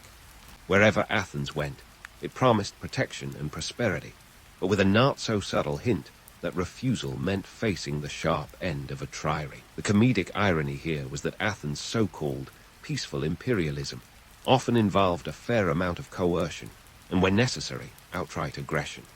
But hey, nobody said building an empire was all sunshine and philosophy. One of Pericles' notable military strategies was the fortification of the Athenian long walls, constructed around 461 BCE. These walls connected Athens to its port, Piraeus, essentially hugging the city in a giant stone embrace. The long walls were a stroke of strategic genius, ensuring that even if enemies besieged Athens by land, supplies could still flow in by sea. It was like having a secret backdoor entrance, but for an entire city. However, maintaining such a sprawling empire came with its own set of headaches. The costs of administration, defense, and occasional military campaigns were a constant drain on Athens' resources. And let's not forget the delicate balancing act of keeping allies happy, or at least not openly hostile. Pericles had to navigate a web of alliances and rivalries, ensuring that Athenian influence was felt, but not resented to the point of rebellion. It was like being the most popular kid in school, only with the added risk of being overthrown by your classmates. Pericles' diplomatic prowess was put to the test in dealings with Sparta, Athens' perennial frenemy. The two city-states had a relationship that can only be described as complicated. Sparta, with its austere military society, was the yin to Athens' culturally vibrant yang. While both states were members of the Hellenic League, tensions simmered beneath the surface, exacerbated by Athens' growing power and Spartan suspicion. Pericles, ever the strategist, managed to maintain a precarious peace, even as he quietly bolstered Athens' military capacities. Just as you can't control the weather, neither could Pericles control the shifting sands of geopolitics forever. The peace with Sparta, known as the 30 Years' Peace, was more of a ceasefire than a genuine resolution, fraught with loopholes and ambiguous terms. It was a ticking time bomb, waiting for the right spark to set it off. In the meantime, Pericles continued to push Athens' influence, engaging in various military campaigns to assert control over rebellious league members. His approach was pragmatic, if not a bit ruthless. The city of Samos, for instance, learned this the hard way when it attempted to break away from Athenian control in 440 BCE. Pericles led a successful siege that brought Samos back into the fold, but not without a hefty dose of destruction and a reminder of what happened to those who defied Athenian authority. Yet, amid all the military maneuvering and diplomatic wrangling, Pericles remained focused on his vision of Athens as a cultural and intellectual beacon. He continued to invest in the arts and public works, ensuring that Athens not only wielded power, but also inspired awe. The Parthenon, that great symbol of Athenian achievement, stood as a testament to his dual commitment to empire and enlightenment. As Pericles navigated the complex landscape of ancient geopolitics, he was acutely aware of the costs involved, not just financial, but human. War and expansion took their toll on the citizenry, and the constant state of military readiness was a heavy burden. But in the grand scheme of things, Pericles believed it was a price worth paying for Athens' glory. Of course, not everyone shared his vision. Critics argued that Athens' empire was built on shaky foundations, that its reliance on coercion and tribute would eventually lead to resentment and rebellion. But Pericles, ever the optimist, believed in the resilience of his city-state. He was convinced that Athens could weather any storm, so long as it remained united and committed to its ideals. Pericles' legacy as a military strategist and statesman is a complex one. He was a man who understood that power, like beauty, was fleeting, yet he strove to build something enduring. His strategies may not have been infallible, but they were undeniably ambitious, reflecting his belief in Athens' destined greatness. As the sun set on his era, Pericles could look back on a city transformed, a city that stood as a testament to human ingenuity and ambition. But the question lingered: could Athens sustain its empire without losing its soul? That answer would come in time, as the tides of history continued to shape the fate of this remarkable city-state. While Pericles stood gazing at the marble glory of the Parthenon, he probably didn't imagine it would become the ancient equivalent of a modern-day Instagram backdrop. But there it was, a colossal testament to Athenian ambition, the crown jewel of Pericles' building spree. Built between 447 and 432 BCE, this Doric beauty wasn't just a pretty face. It was a powerhouse of symbolism and engineering genius. Constructed on the Acropolis, it offered a panoramic view of Athens, a view that screamed, "We're not just any city, we're the asterisk city." The Parthenon cost a cool 469 silver talents, roughly the GDP of a small Greek island. Every column, every frieze, was a statement of Athenian supremacy. Inside, the piece de resistance was a towering statue of Athena, crafted by the renowned sculptor Phidias, whose reputation was as grand as his sculptures. Athena, adorned in gold and ivory, was the beyonce of ancient goddesses, powerful, unyielding, and a little intimidating. Now, let's address the myth of the Golden Age, a term that paints Athens with a brush as gilded as Athena's armor. Sure, the arts flourished, and philosophy bloomed like a well-watered olive tree, but life for the average Athenian wasn't all symposiums and Socratic debates. For most Athenians, the day-to-day grind was less about pondering the meaning of life and more about figuring out how to keep the breadbasket full. The economy was a mix of agriculture, trade, and the ever-reliable income from silver mines at Laurion. The latter involved hard labor, often performed by slaves who would have scoffed at the notion of a golden age. Pericles' Athens was a cultural hotspot, boasting a thriving theater scene that would make Broadway blush. The city birthed some of the greatest playwrights, like Sophocles, who was as famous as a Kardashian at a fashion show. His plays, filled with tragic irony and moral dilemmas, were the binge-worthy content of their day. The annual Dionysia Festival, a theatrical extravaganza, was a highlight of the Athenian calendar. Imagine a week-long Oscars ceremony, complete with the drama, competition, and a touch of scandal. Playwrights vied for the prize of best tragedy, their narratives dissecting humanity's flaws with a precision that was both unsettling and enlightening. Meanwhile, the intellectual scene was buzzing with philosophers. Socrates, that barefoot gadfly, roamed the agora, asking pesky questions that challenged the status quo. His method of inquiry was less about answers and more about making people squirm. The philosophical landscape of Athens was like an ancient TED talk series, provocative, mind-bending, and at times confusing. While philosophers debated the nature of reality, most Athenians were more concerned with the price of olives and the latest gossip from the assembly. Speaking of gossip, celebrity culture in Periclean Athens was alive and kicking. The city's elite, with Pericles at the helm, were the trendsetters. Sporting the latest styles in togas and sandals, they were the influencers of their time. Pericles himself, with his distinctive helmet-like head, was a recognizable figure, his very presence a statement of stature. But beneath the glamour, the reality wasn't quite as shiny. The gap between the elite and the average citizen was as wide as the Aegean Sea. While the rich dined on delicacies, the common folk made do with whatever the market offered, often a far cry from the feasts of the aristocracy. The arts and culture in Athens were undeniably remarkable, but they were also tools of political influence. Pericles knew that art could sway public opinion just as effectively as a well-timed speech. The construction of grand public works wasn't merely about aesthetics. It was about solidifying Athenian identity and power. By investing in culture, Pericles cleverly reinforced the idea that Athens was the pinnacle of civilization, a narrative that conveniently glossed over its societal inequalities. Despite the city's cultural and intellectual achievements, Athens wasn't immune to the quirks and absurdities of human nature. Take the obsession with physical beauty, for instance. Athenians were keenly aware of appearance, often equating physical attractiveness with virtue.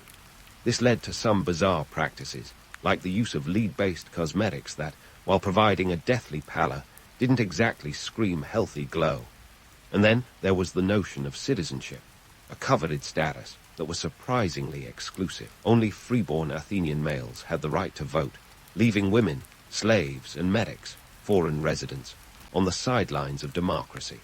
Imagine living in a city hailed as the cradle of democracy, yet only a fraction of its inhabitants could actually participate. It was a system that was revolutionary for its time, but would raise more than a few eyebrows today.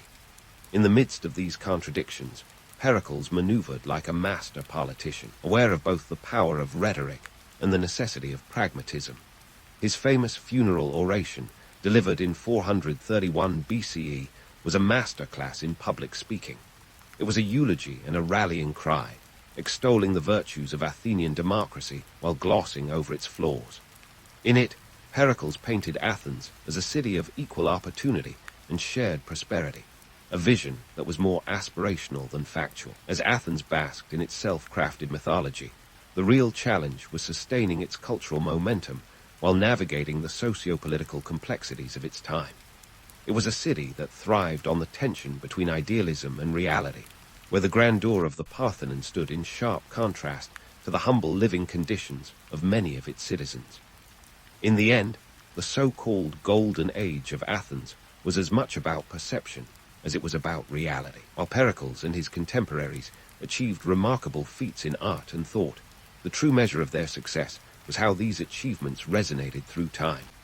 The legacy of Pericles' Athens is not just in its monuments or its philosophy, but in its enduring influence on the world, an influence that continues to spark debate and inspire awe, long after the marble dust has settled.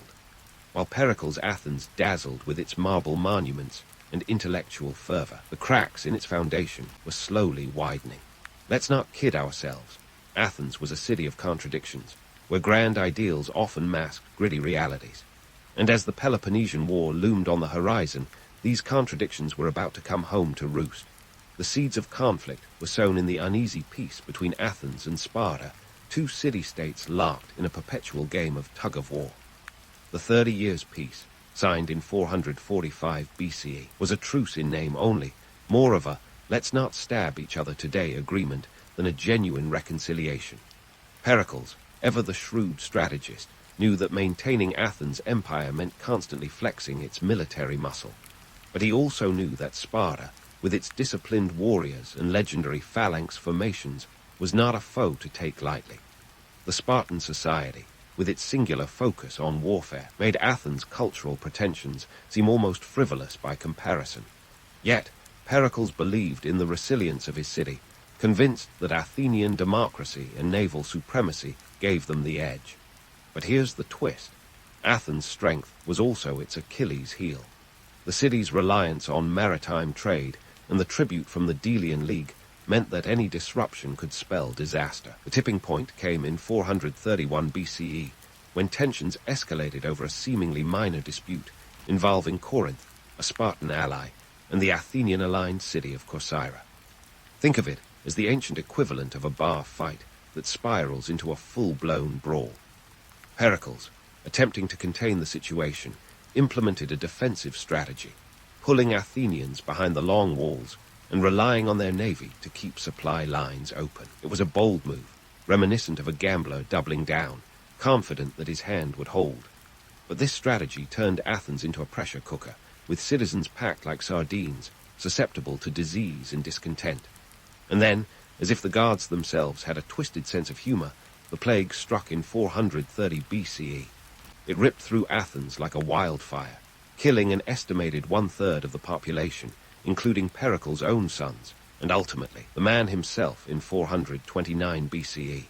The plague didn't discriminate. It was an equal opportunity destroyer, bringing down the mighty and the meek with the same ruthless efficiency. The irony was as thick as the Athenian dust. The very walls meant to protect the city became its prison. Pericles' death marked the end of an era, leaving Athens to navigate the turbulent waters of war without its seasoned helmsman. With Pericles gone, the political landscape of Athens shifted like sand in a storm.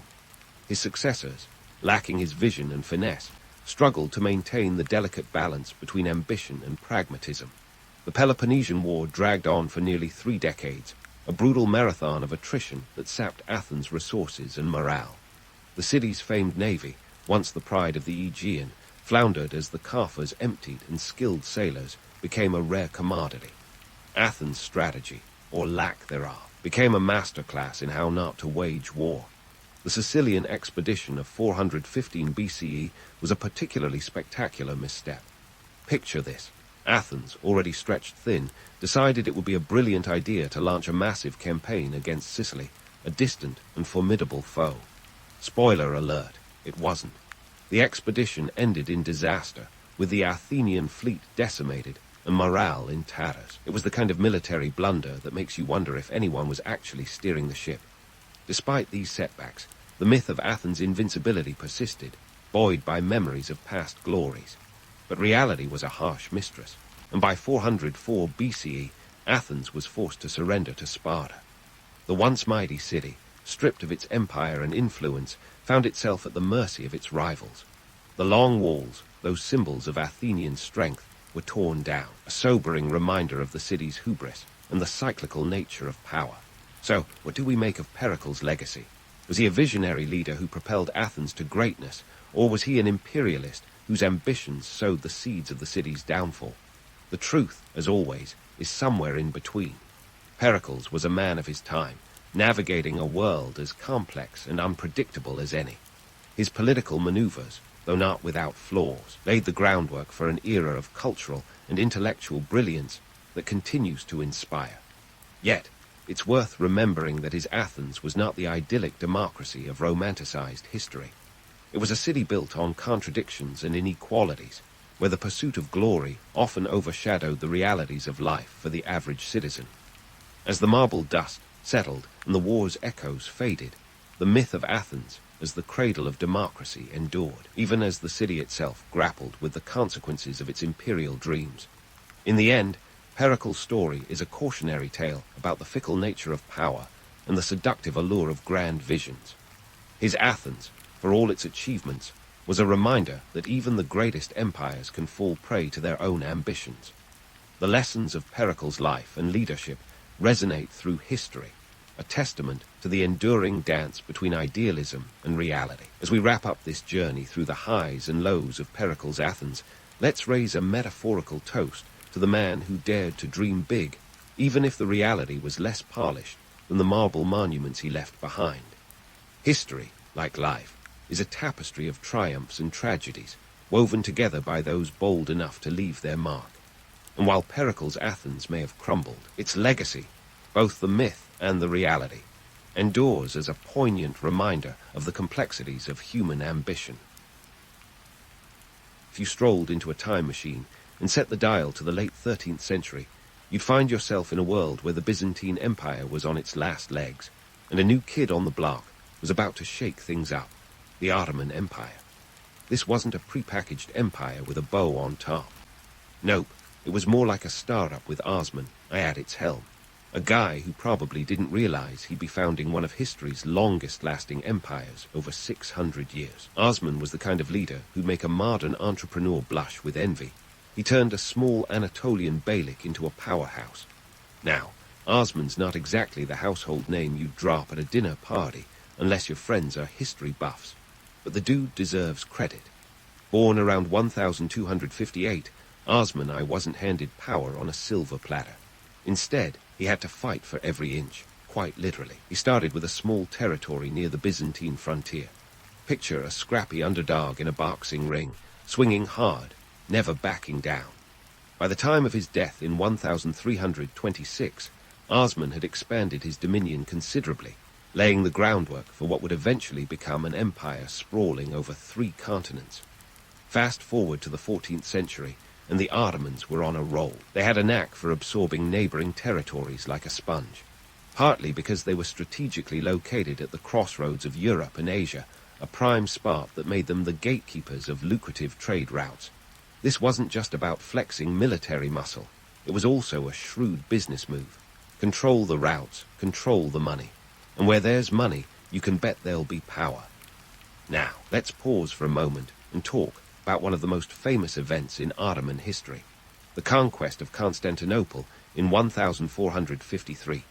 This wasn't just an episode of extreme makeover, Empire Edition. It was a seismic shift in world history. Enter Maimed Roman II, also known as Maimed the Conqueror, a man whose job description included taking over one of the most fortified cities in the world. Constantinople was the crown jewel of the Byzantine Empire, a city that had defied countless sieges over the centuries.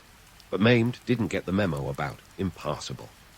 Armed with a massive cannon designed by a Hungarian engineer named Orban, he broke through the Theodosian walls, the city's 1,000-year-old defenses, like a kid with a sledgehammer. It's tempting to romanticize this victory as an inevitable march of destiny. But let's get real. There were more factors at play here than just sheer willpower. The Byzantine Empire was on the decline, struggling with internal strife, and frankly, it was out of steam. Maimed seized the opportunity with the precision of a chess grandmaster. On May 29, 1453, Constantinople fell, marking the end of the Byzantine Empire and the dawn of a new era for the Ottomans, who gleefully renamed the city Istanbul. It was more than just a name change. It was a signal that the Ottomans were here to stay. The empire's location was nothing short of a geographical jackpot. Straddling Europe and Asia, it wasn't just the scenery that was prime real estate. It was the trade routes. The Silk Road, check. The spice trade from India, check. If there was money to be made, the Ottomans were collecting tolls like a medieval version of highway robbery, except it was perfectly legal. This control over trade not only filled Ottoman coffers, but also brought cultural and intellectual exchanges, turning Istanbul into a melting pot of ideas and innovation. Yet, let's not get carried away with visions of an unstoppable juggernaut. The reality was far more nuanced. Sure, the Ottomans expanded rapidly, but it wasn't a relentless tide. There were pauses, setbacks, and defeats along the way. They were strategic, calculating when and where to push for more territory. Expansion was as much about timing and opportunity as it was about military might. And while the empire was certainly formidable, it was also a patchwork of diverse cultures and religions. Managing this diversity was a balancing act that required diplomatic finesse as much as it did the sword. So, that's the early Ottoman Empire in a nutshell. A blend of strategic savvy, military innovation, and a fair bit of fortune. From Osman's humble beginnings to Maimed's iconic conquest, it was a period of dynamic change, shifting alliances, and let's be honest, a fair amount of drama. The Ottomans were masters of adaptation, which is why they weren't just a flash in the pan, but a force that would shape the world's stage for centuries to come. And as we delve deeper into their saga, remember, history might not repeat itself, but it sure does rhyme. Cue the grand entrance of Suleiman, the Magnificent, the Ottoman Empire's superstar sultan. If there were a historical equivalent of the Oscars, Suleiman would be the guy waltzing down the red carpet with a trail of accolades. Born in 1494, he snagged the throne in 1520 and kicked off what historians call the empire's golden age. And no, that's not just a fancy label. It was genuinely golden, both in terms of wealth and accomplishments. But let's not get starry-eyed just yet. While Suleiman's reign was a time of unprecedented achievement, it wasn't all roses and sunshine. Let's start with those architectural wonders that still leave us jaw-dropped today. The Suleimani Mosque in Istanbul. Forget your standard house of worship. This was a statement piece. Completed in 1557, it was the brainchild of Mimar Sinan, the Michelangelo of the Ottoman world. Imagine a structure that combined the ethereal beauty of the Hagia Sophia with the functional elegance of a modern skyscraper. It was a serious flex of imperial might. But this wasn't just about bricks and mortar. It was about legacy. Suleiman wanted his empire to be remembered, and what better way than through monuments that screamed, "We were here, and we were awesome." Now, let's take a detour into Suleiman's legal reforms, a little less glamorous, but no less significant. Known as the lawgiver, in the East, Suleiman didn't just play emperor. He was also the empire's chief rulemaker. He compiled a comprehensive legal code that would keep the empire's diverse populace in line, an impressive feat considering the Ottomans ruled over a mosaic of cultures and religions. This wasn't just a bureaucratic exercise, it was a masterclass in governance. By balancing Islamic law with the secular needs of a sprawling empire, Suleiman kept the peace, and more importantly, the taxes flowing. And let's be honest, nothing says stability like a well-functioning tax system. Speaking of taxes, let's talk economics. Under Suleiman, the empire turned its geographical advantage into a financial juggernaut. Picture this, a trade route so lucrative that it made the Silk Road look like a back alley. The Ottomans had their fingers in every economic pie from Europe to Asia. They weren't just collecting tolls like medieval highwaymen. They were running a sophisticated trade network that would make Amazon blush. Precious spices, silk, and gold flowed through Ottoman hands, filling the coffers to the brim. This wasn't just about wealth, it was about influence.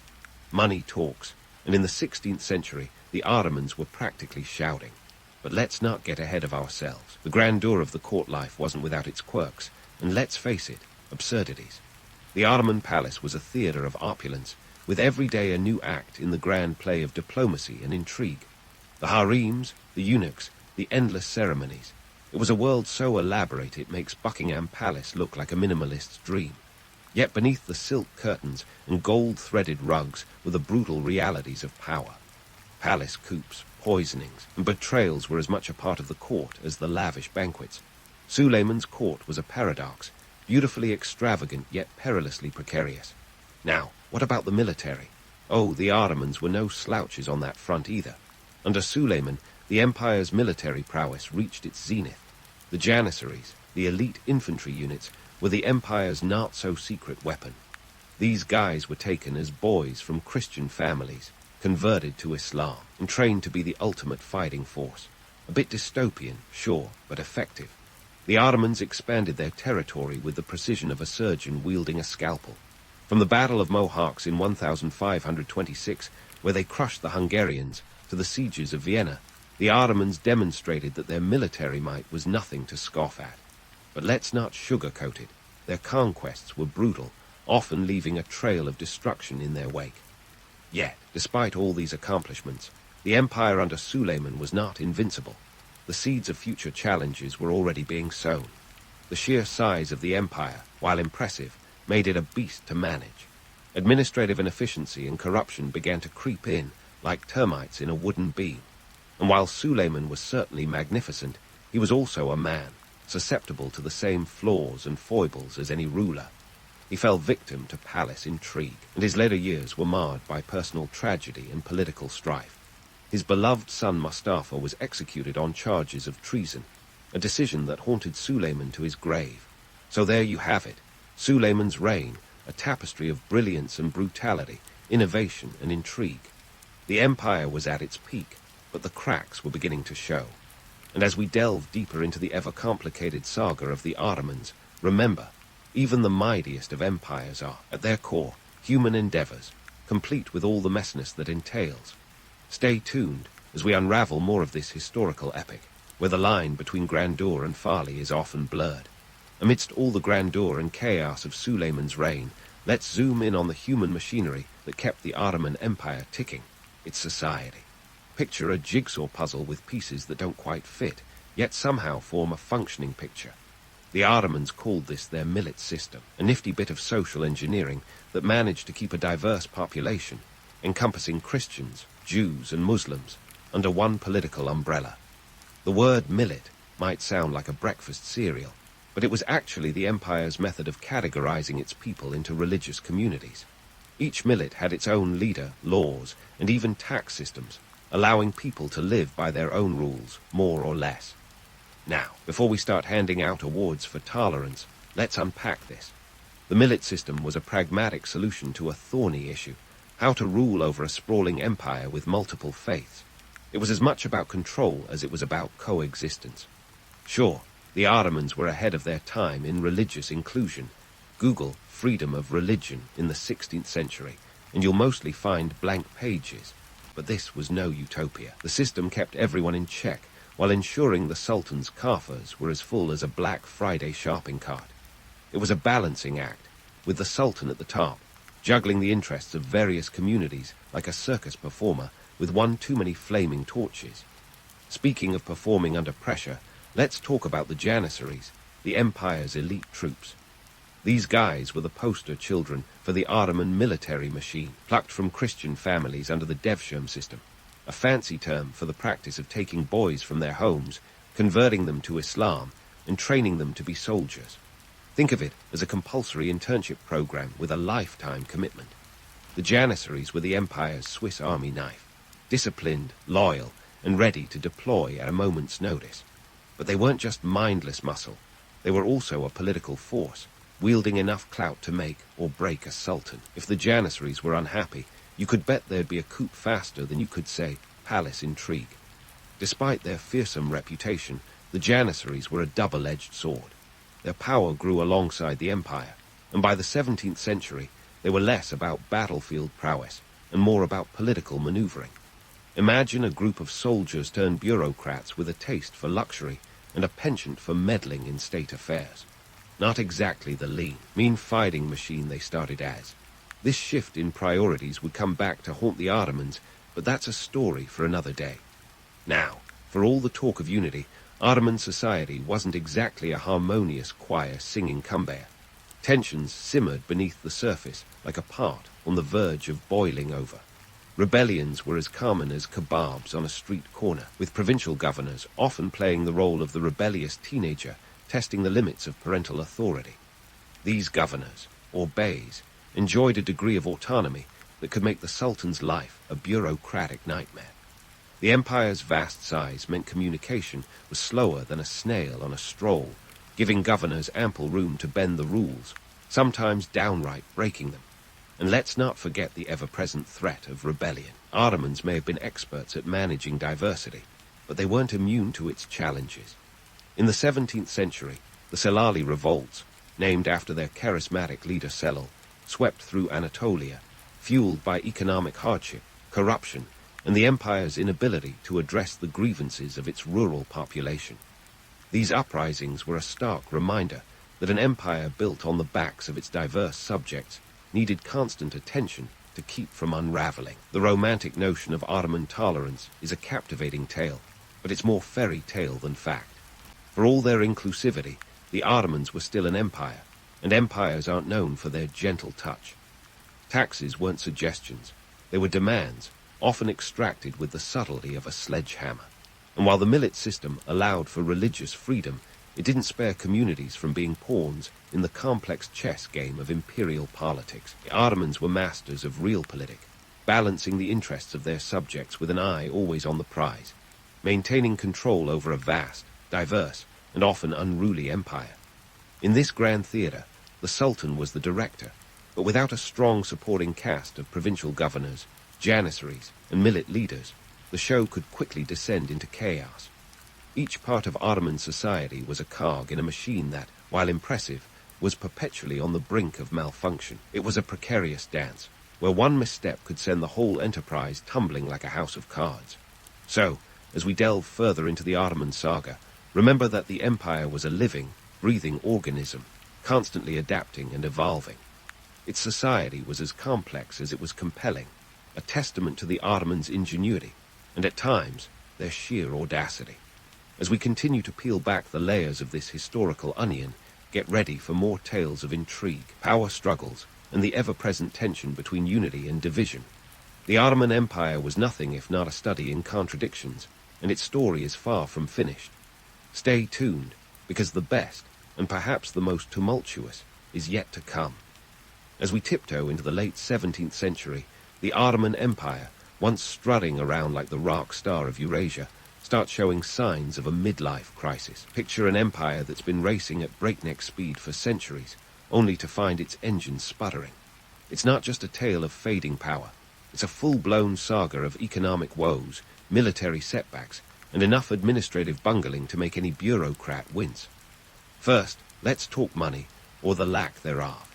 Imagine a vault once brimming with gold, now echoing with the sound of empty promises. The Ottoman economy was starting to look like a poorly managed trust fund. Inflation was one problem, with silver floods from the New World turning currency into monopoly money. Prices soared, and the Ottoman lira lost its luster, leaving the empire struggling to keep up with the cost of maintaining its colossal army and bureaucracy.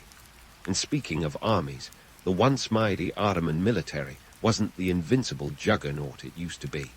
The janissaries, those elite troops once sharper than a double-edged sword, had grown complacent and corrupt, more interested in the perks of palace life than the perils of the battlefield. It's as if the empire's elite fighting force had traded in their swords for lounge chairs, leaving the Ottomans vulnerable to the rising powers of Europe. The Ottoman navy, once ruling the waves, had also fallen behind, outpaced by European innovations in shipbuilding and navigation. The empire's administrative machinery, once running like a well-oiled engine, now resembled a rusty contraption on the brink of collapse.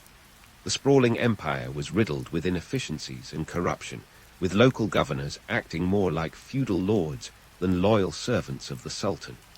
This wasn't just a case of a few bad apples. It was a whole orchard in decline. Picture a game of telephone where each message gets more distorted and self-serving as it travels from Istanbul to the provinces. Amidst this chaos, the Ottomans faced a new branding problem, the sick man of Europe. Romantic, right, but behind this poetic nickname lay a harsh truth. The empire was racked by internal strife and external pressures, not unlike a heavyweight boxer struggling to stay upright in the final rounds. European powers, like Austria, Russia, and even the upstart British, were circling like vultures, eager to carve up the once mighty empire. Take the Treaty of Karlowitz in 1699. This wasn't just a piece of paper, it was a seismic shift. After a series of military defeats, the Ottomans were forced to cede significant territories in Hungary and Transylvania. It was the first time they had to sign away such large chunks of land, and it felt like losing a limb. The treaty symbolized a turning point, marking the beginning of the empire's territorial decline, a fall from grace that was as inevitable as it was tragic. But let's not get too maudlin. The Ottomans weren't going down without a fight, metaphorically and literally. They tried to reform, to adapt, to rejuvenate their ailing Leviathan. Enter the Tulip Era, a brief period in the early 18th century where the empire attempted to catch up with the West through a cultural and economic renaissance. Named after the Sultan's obsession with tulips. Yes, the flowers. The era was marked by an influx of European art, architecture, and ideas. Picture Istanbul as a kaleidoscope of colors, with tulips blooming as far as the eye could see, and sultans hosting lavish parties that made Gatsby look like a budget option. This era of superficial glam was an attempt to mask deeper issues. The Ottomans tried to import European styles and technologies, but without addressing the root causes of their decline, it was like putting a designer band-aid on a gaping wound. The Tulip Era ended with a bang, Literally, with the Patrona Halil revolt in 1730, a backlash against the excesses of the ruling elite. It was a wake-up call, a reminder that flowers and fancy palaces couldn't paper over structural decay.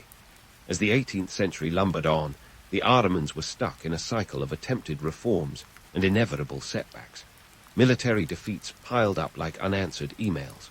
The Russo-Turkish wars were particularly brutal, with the Russian Empire seizing territories and influence in the Black Sea region.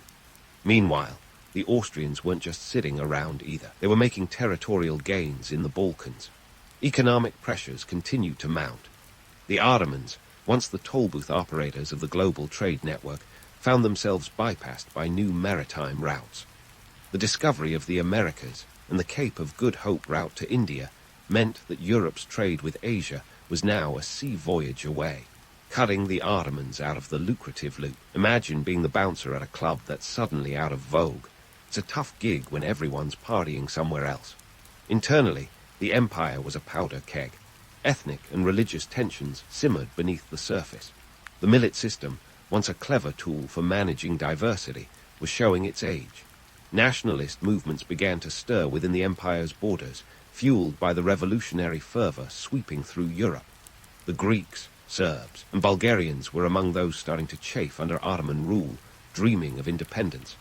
The Ottomans' attempts to modernize their military were met with resistance. The Janissaries, now more entrenched than ever, resisted reforms that threatened their privileges. It's a classic case of trying to overhaul a system while the incumbents dig in their heels, clinging to outdated practices like a toddler clutching their favorite toy. Yet, for all its troubles, the Ottoman Empire wasn't a spent force. It was a complex entity, capable of surprising resilience. Sultans like Selim Roman III and Mahmud Roman II embarked on ambitious reform programs, aiming to streamline the bureaucracy, modernize the army, and curb the power of the Janissaries. These efforts were a mixed bag, with successes and failures in equal measure. Selim Roman III attempts to create a new Western-style army were crushed by conservative forces, leading to his deposition. Mahmud Roman II, however, managed to disband the Janissaries in 1826 in a dramatic and bloody coup known as the Auspicious Incident. Still, the empire continued to be buffeted by external storms. The Greek War of Independence in the 1820 was a major blow, leading to the loss of Greece and signaling the beginning of the end for Ottoman control in Europe. The empire was increasingly seen as the sick man of Europe, a term popularized in the mid-19th century as European powers debated its fate. So, as we leave the 18th century behind, the Ottoman Empire is a shadow of its former self. It's a grand old ship, still afloat, but listing dangerously, its sails tattered by the winds of change. Yet, even in its decline, the empire remains a vital player in the geopolitics of the region. The story of its fall is as compelling as its rise, filled with drama, intrigue, and the eternal dance between power and decline. As we move forward, keep your eyes peeled. The Ottoman saga is far from over, and the final chapters promise to be as riveting as the rest. As the Ottoman Empire limped into the 19th century, it was like a once mighty colossus, struggling under the weight of its own legacy. By now, the empire's lands stretched from the Balkans to the Arabian Peninsula, a territorial buffet that was both a blessing and a logistical nightmare. The Ottoman sultans faced a new world where European powers were playing a high-stakes game of monopoly, and the Ottomans had somehow misplaced the rulebook. Enter the Tanzimat reforms, the Ottoman Empire's hail merry pass to modernize and stave off decline. Initiated in 1839, these reforms were a sweeping attempt to overhaul everything from the legal system to the military and economy. Imagine a massive renovation project where every room in the house is being gutted simultaneously. The reforms promised equality before the law, a modern conscription system, and even a nod to free trade. But like any grand renovation, it came with its fair share of chaos and cost overruns. The Ottomans tried to install Western-style institutions, hoping to transform their aging empire into a sleek, modern state. They introduced new tax systems, established a postal service, and even adopted a constitution in 1876. Yet, the Tanzimat era was less of a smooth transition and more of a bumpy ride through a bureaucratic obstacle course. The reforms were met with resistance from conservative factions who saw them as an existential threat to traditional Ottoman society. Imagine trying to teach an old dog new tricks when the dog isn't particularly interested, and you're halfway there. Economically, the empire was a paradox. On paper, the reforms should have spurred growth. In reality, they often exacerbated existing problems. The empire's attempts to industrialize and modernize agriculture were hamstrung by a lack of resources and infrastructure. The Ottomans borrowed heavily from European banks, leading to a debt spiral that made them dependent on foreign powers. By the late 19th century, the empire's finances were overseen by the Ottoman Public Debt Administration, a fancy name for a group of European creditors calling the shots. Meanwhile, nationalism was rearing its head across the empire like an unwelcome guest at a family reunion. The Balkans were a hotbed of nationalist fervor, with various ethnic groups itching to carve out their own piece of the imperial pie. Serbia, Greece, and Bulgaria all fought for independence, with varying degrees of success. The Ottomans were left clinging to their remaining territories like a gambler nursing a dwindling stack of chips, hoping for a miracle hand. Fast forward to the early 20th century, and the Young Turks' Revolution of 1908 was the empire's last hurrah, a desperate attempt to reclaim its lost glory. This movement, driven by a group of reform-minded military officers and intellectuals, aimed to restore the constitution and usher in a new era of modernization. The Young Turks promised a new beginning, but their efforts were a mixed bag of idealism and harsh reality. They managed to dethrone the Sultan, but their reforms were often more style than substance. World War I proved to be the final nail in the Ottoman coffin. By siding with the Central Powers, the Ottomans found themselves on the losing side of history. The war stretched the empire's resources to their breaking point, and by 1918, the Ottomans were on the ropes, battered and bruised. The Treaty of Sevres in 1920 was a brutal wake-up call. Picture a once-vast empire being carved up like a Thanksgiving turkey, with the victorious Allied powers divvying up the spoils. The treaty demanded that the Ottomans cede large territories to Greece, Italy, and France, leaving the empire a shadow of its former self. But wait, there's a plot twist. Enter Mustafa Kemal Ataturk, the man who would rise from the ashes of the Ottoman Empire to forge a new Turkey.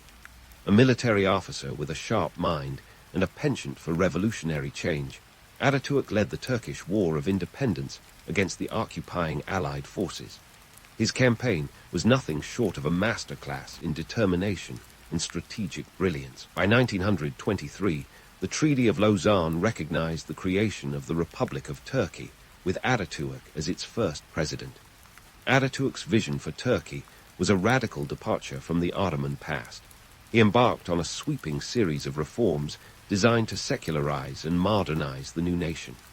The fez, that iconic Ottoman headgear, was banned, and in its place came Western-style hats, a sartorial shift that symbolized a broader cultural transformation. Ataturk introduced the Latin alphabet to replace the Arabic script, a move intended to align Turkey more closely with the West. Education was overhauled, women's rights were expanded, and the legal system was revamped to reflect secular principles.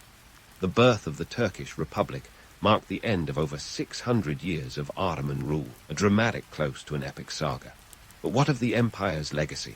Was it a golden age of cultural and scientific exchange, or a cautionary tale of imperial overreach? The allure of the Ottoman Empire's myths cannot be overstated. From the grandeur of its architecture to the richness of its cultural tapestry, the empire remains a source of fascination. Yet, behind the romantic facade lies a more complex reality. A story of ambition and decline, innovation and stagnation. The Ottomans left an indelible mark on history, a testament to the power and pitfalls of empire. They were architects of a vibrant multicultural society that, despite its flaws, managed to sustain diverse populations for centuries. They were pioneers in military innovation, economic prowess, and cultural patronage. But they were also an empire that struggled to adapt to a changing world, ultimately undone by the very forces they helped set in motion. As we put the final touches on this Ottoman odyssey, let's remember the empire not just for its grand achievements, but for the lessons it offers about the impermanence of power and the resilience of the human spirit. The Ottomans remind us that history is a tapestry woven from countless threads, each one a story of triumph and tragedy, of progress and resistance. And as we close this chapter, let's keep our eyes on the horizon, for history is never truly finished. It's a living narrative, ever evolving, ever unfolding. The streets of Alexandria in 370 AD were a cacophony of scents, sounds, and sights that would make even the most seasoned Instagram influencer jealous. The air was thick, with the aroma of spices from far-flung lands, the chatter of merchants haggling over prices, and the sight of scholars shuffling around in togas that were probably overdue for a wash. Alexandria wasn't just any city. It was a hub of intellectual vigor, a place where ideas collided as frequently as carts in the crowded streets. And in the midst of this bustling metropolis, a young girl named Hypatia was busy doing what most kids her age weren't: reading, calculating, and generally outsmarting everyone around her. Born to Theon, a mathematician who probably doodled equations instead of bedtime stories, Hypatia was raised in an environment where knowledge wasn't just power. It was practically a currency. The remnants of the great library of Alexandria, though not as grand as in its heyday, still whispered secrets of ancient wisdom. Picture Hypatia, a kid with more curiosity than most cats, wandering through these scholarly ruins, wide-eyed and ever hungry for knowledge. She was like a human sponge, absorbing everything from mathematics to philosophy, probably with the occasional life hack on how to deal with annoying siblings, although history didn't record those. Now, let's talk about the absurdity of her being an intellectual dynamo in a world that typically reserved such accolades for men. Imagine a society where women were often relegated to spinning yarns, both literal and figurative. And then there's Hypatia, standing like a beacon of enlightenment. She didn't just participate in the intellectual discourse of her time, she dominated it. Her intellect was like a lighthouse cutting through the fog of patriarchal nonsense. She didn't just break the glass ceiling, she shattered it, probably laughing at the shards as they fell.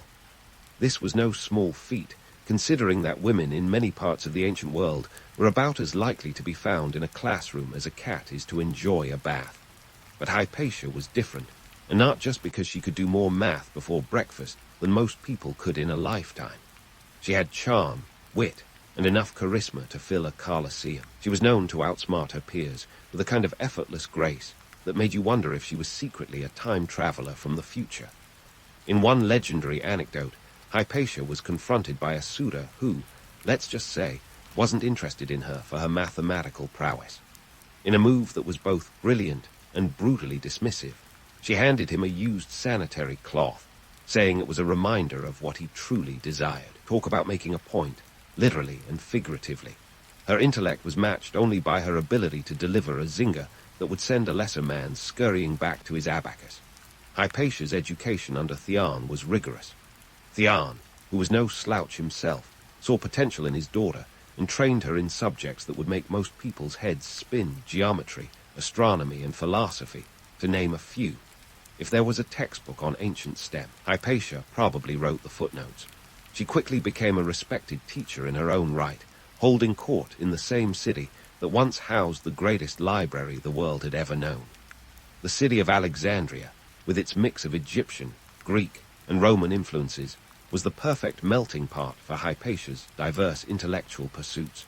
It was here that she built her reputation as a scholar and a teacher.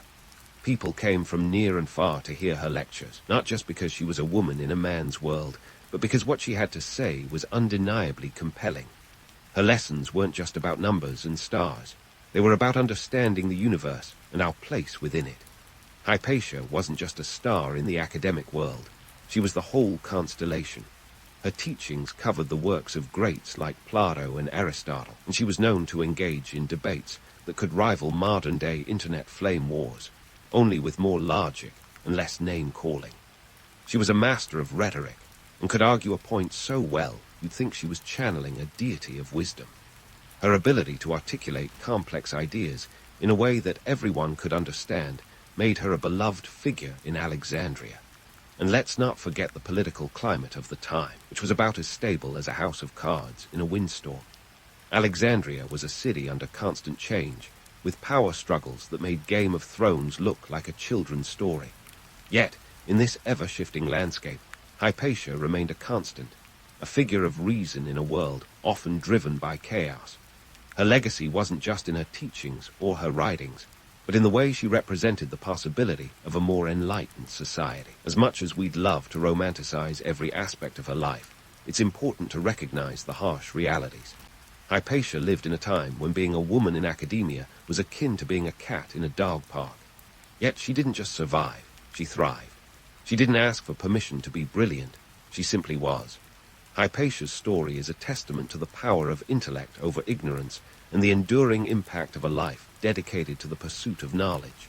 So, as you drift off to sleep, dreaming of ancient scrolls and intellectual debates, remember Hypatia of Alexandria, not just as a scholar, but as a force of nature. A reminder that even in the most unlikely of places, brilliance can thrive. And if you ever find yourself doubting that, just remember the woman who once handed a suitor a sanitary cloth and changed the course of history. Hypatia's rise to academic stardom wasn't just a matter of personal brilliance. It was like witnessing a celestial event in the intellectual firmament of Alexandria. Her lectures at the Neoplatonic school were the stuff of legend. Imagine TED talks, but with more togas and fewer clickers. Students from diverse backgrounds flocked to her side, eager to soak up the wisdom she dispensed with the kind of charm that could make a stoic crack a smile. Her teaching style was as innovative as it was engaging. Forget PowerPoint slides. Hypatia used sand and pebbles to demonstrate complex mathematical concepts. That's right, the world's first sandbox learning method. It might sound like she was playing with toys, but these were the high-tech tools of her era, and she wielded them like a maestro conducting a symphony. If you think about it, those pebbles were the ancient equivalent of today's interactive whiteboards, minus the tech glitches and dead batteries. The Neoplatonic school, where she held court, was no ordinary institution. It was the Ivy League of its time, and Hypatia was its shining star. Her lectures were often standing room-only affairs, with students hanging on her every word like they were listening to the latest podcast episode. She had this uncanny ability to demystify the arcane, weaving together threads of philosophy, mathematics, and astronomy into a tapestry of enlightenment.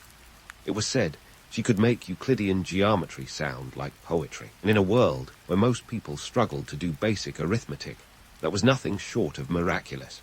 Her audience wasn't just a bunch of intellectual elites. Hypatia attracted a diverse crowd that included Christians, pagans, and probably the occasional Roman bureaucrat looking for an escape from the monotony of tax records. She didn't discriminate. If you had a thirst for knowledge, you were welcome in her classroom. In a society often divided by religious and cultural differences, her inclusive approach was nothing short of revolutionary. But let's not get too carried away with the romanticism of it all. Hypatia's life wasn't just a never-ending series of intellectual triumphs. Like any academic, she had to deal with the quirks and absurdities of ancient academic life. Picture this, trying to solve complex equations while a stray cat wandered across your papyrus scrolls, or dealing with students who were more interested in debating the finer points of toga fashion than in Pythagorean theorems. The struggle was real. And then there were the myths. Oh, the myths. Hypatia has often been credited with inventing the astrolabe, a device used to measure the position of stars. While it's a charming notion, the truth is that the astrolabe had been around long before Hypatia ever set foot in a classroom. But hey, who doesn't love a good story about a genius inventing something groundbreaking? It's the kind of narrative that makes history classes more interesting, even if it doesn't quite align with reality. What Hypatia did do, however, was refine and teach these instruments with a level of expertise that few could match. Her contributions to astronomy were significant, shaping the way people understood the cosmos. She didn't just gaze at the stars. She mapped them, analyzed them, and taught others to do the same. In a time when the night sky was both a mystery and a source of wonder, her work was like a beacon of clarity. Now, let's talk numbers. Hypatia's era was one where the mathematics we take for granted today was still in its infancy.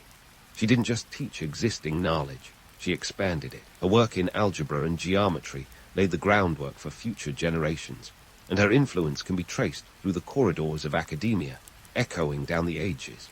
She was a master of the abacus, an ancient tool that was the calculator of its day, and she could probably do mental math faster than most of us can open a calculator app.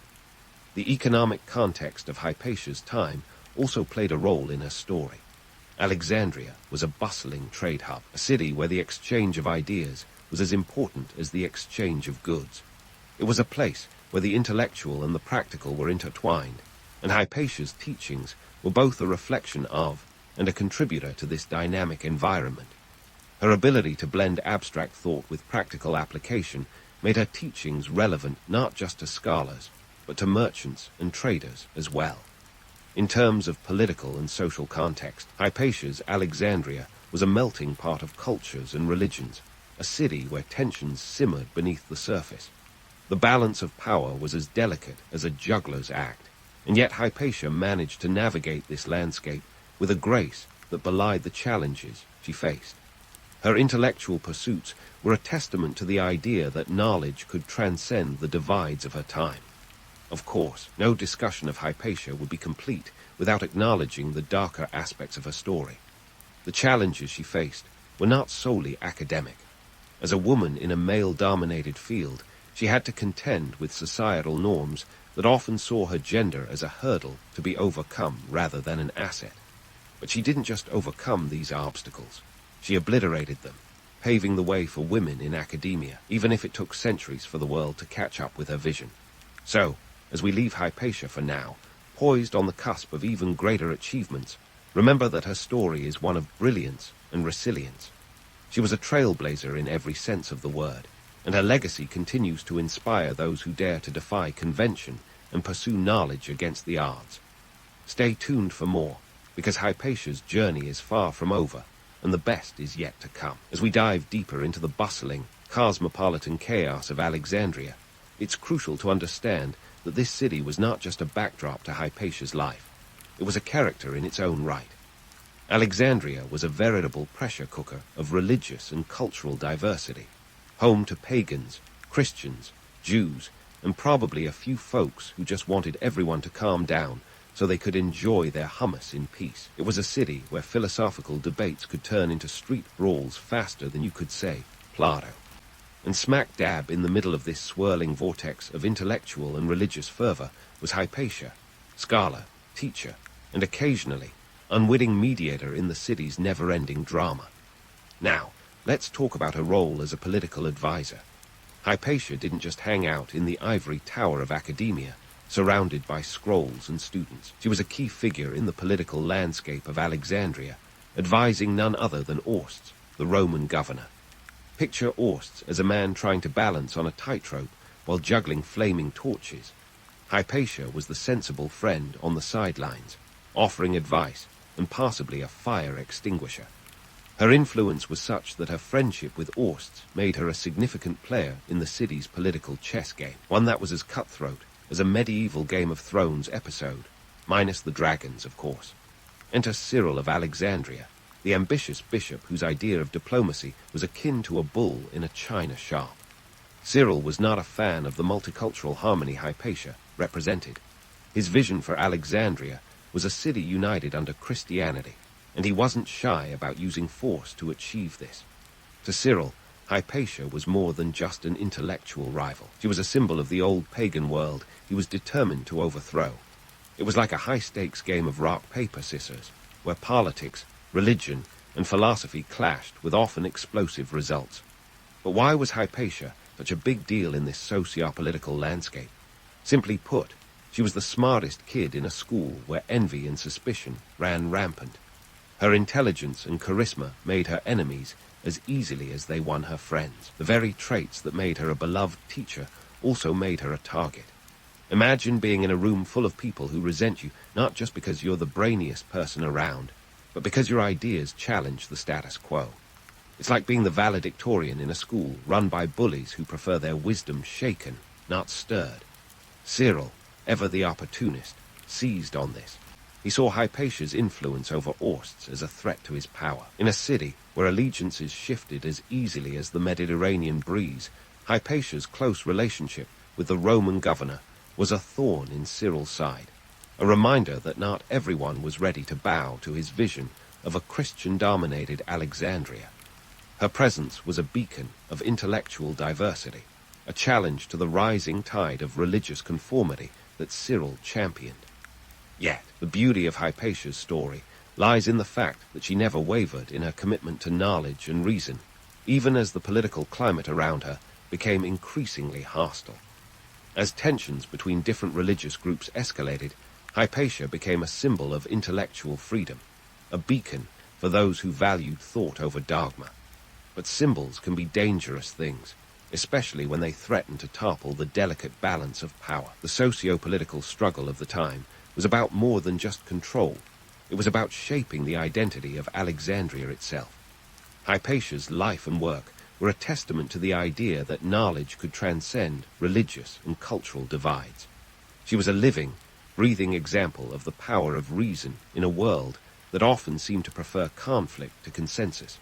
But let's not romanticize her life too much. The reality was that being Hypatia in Alexandria was akin to walking a tightrope over a pit of hungry alligators.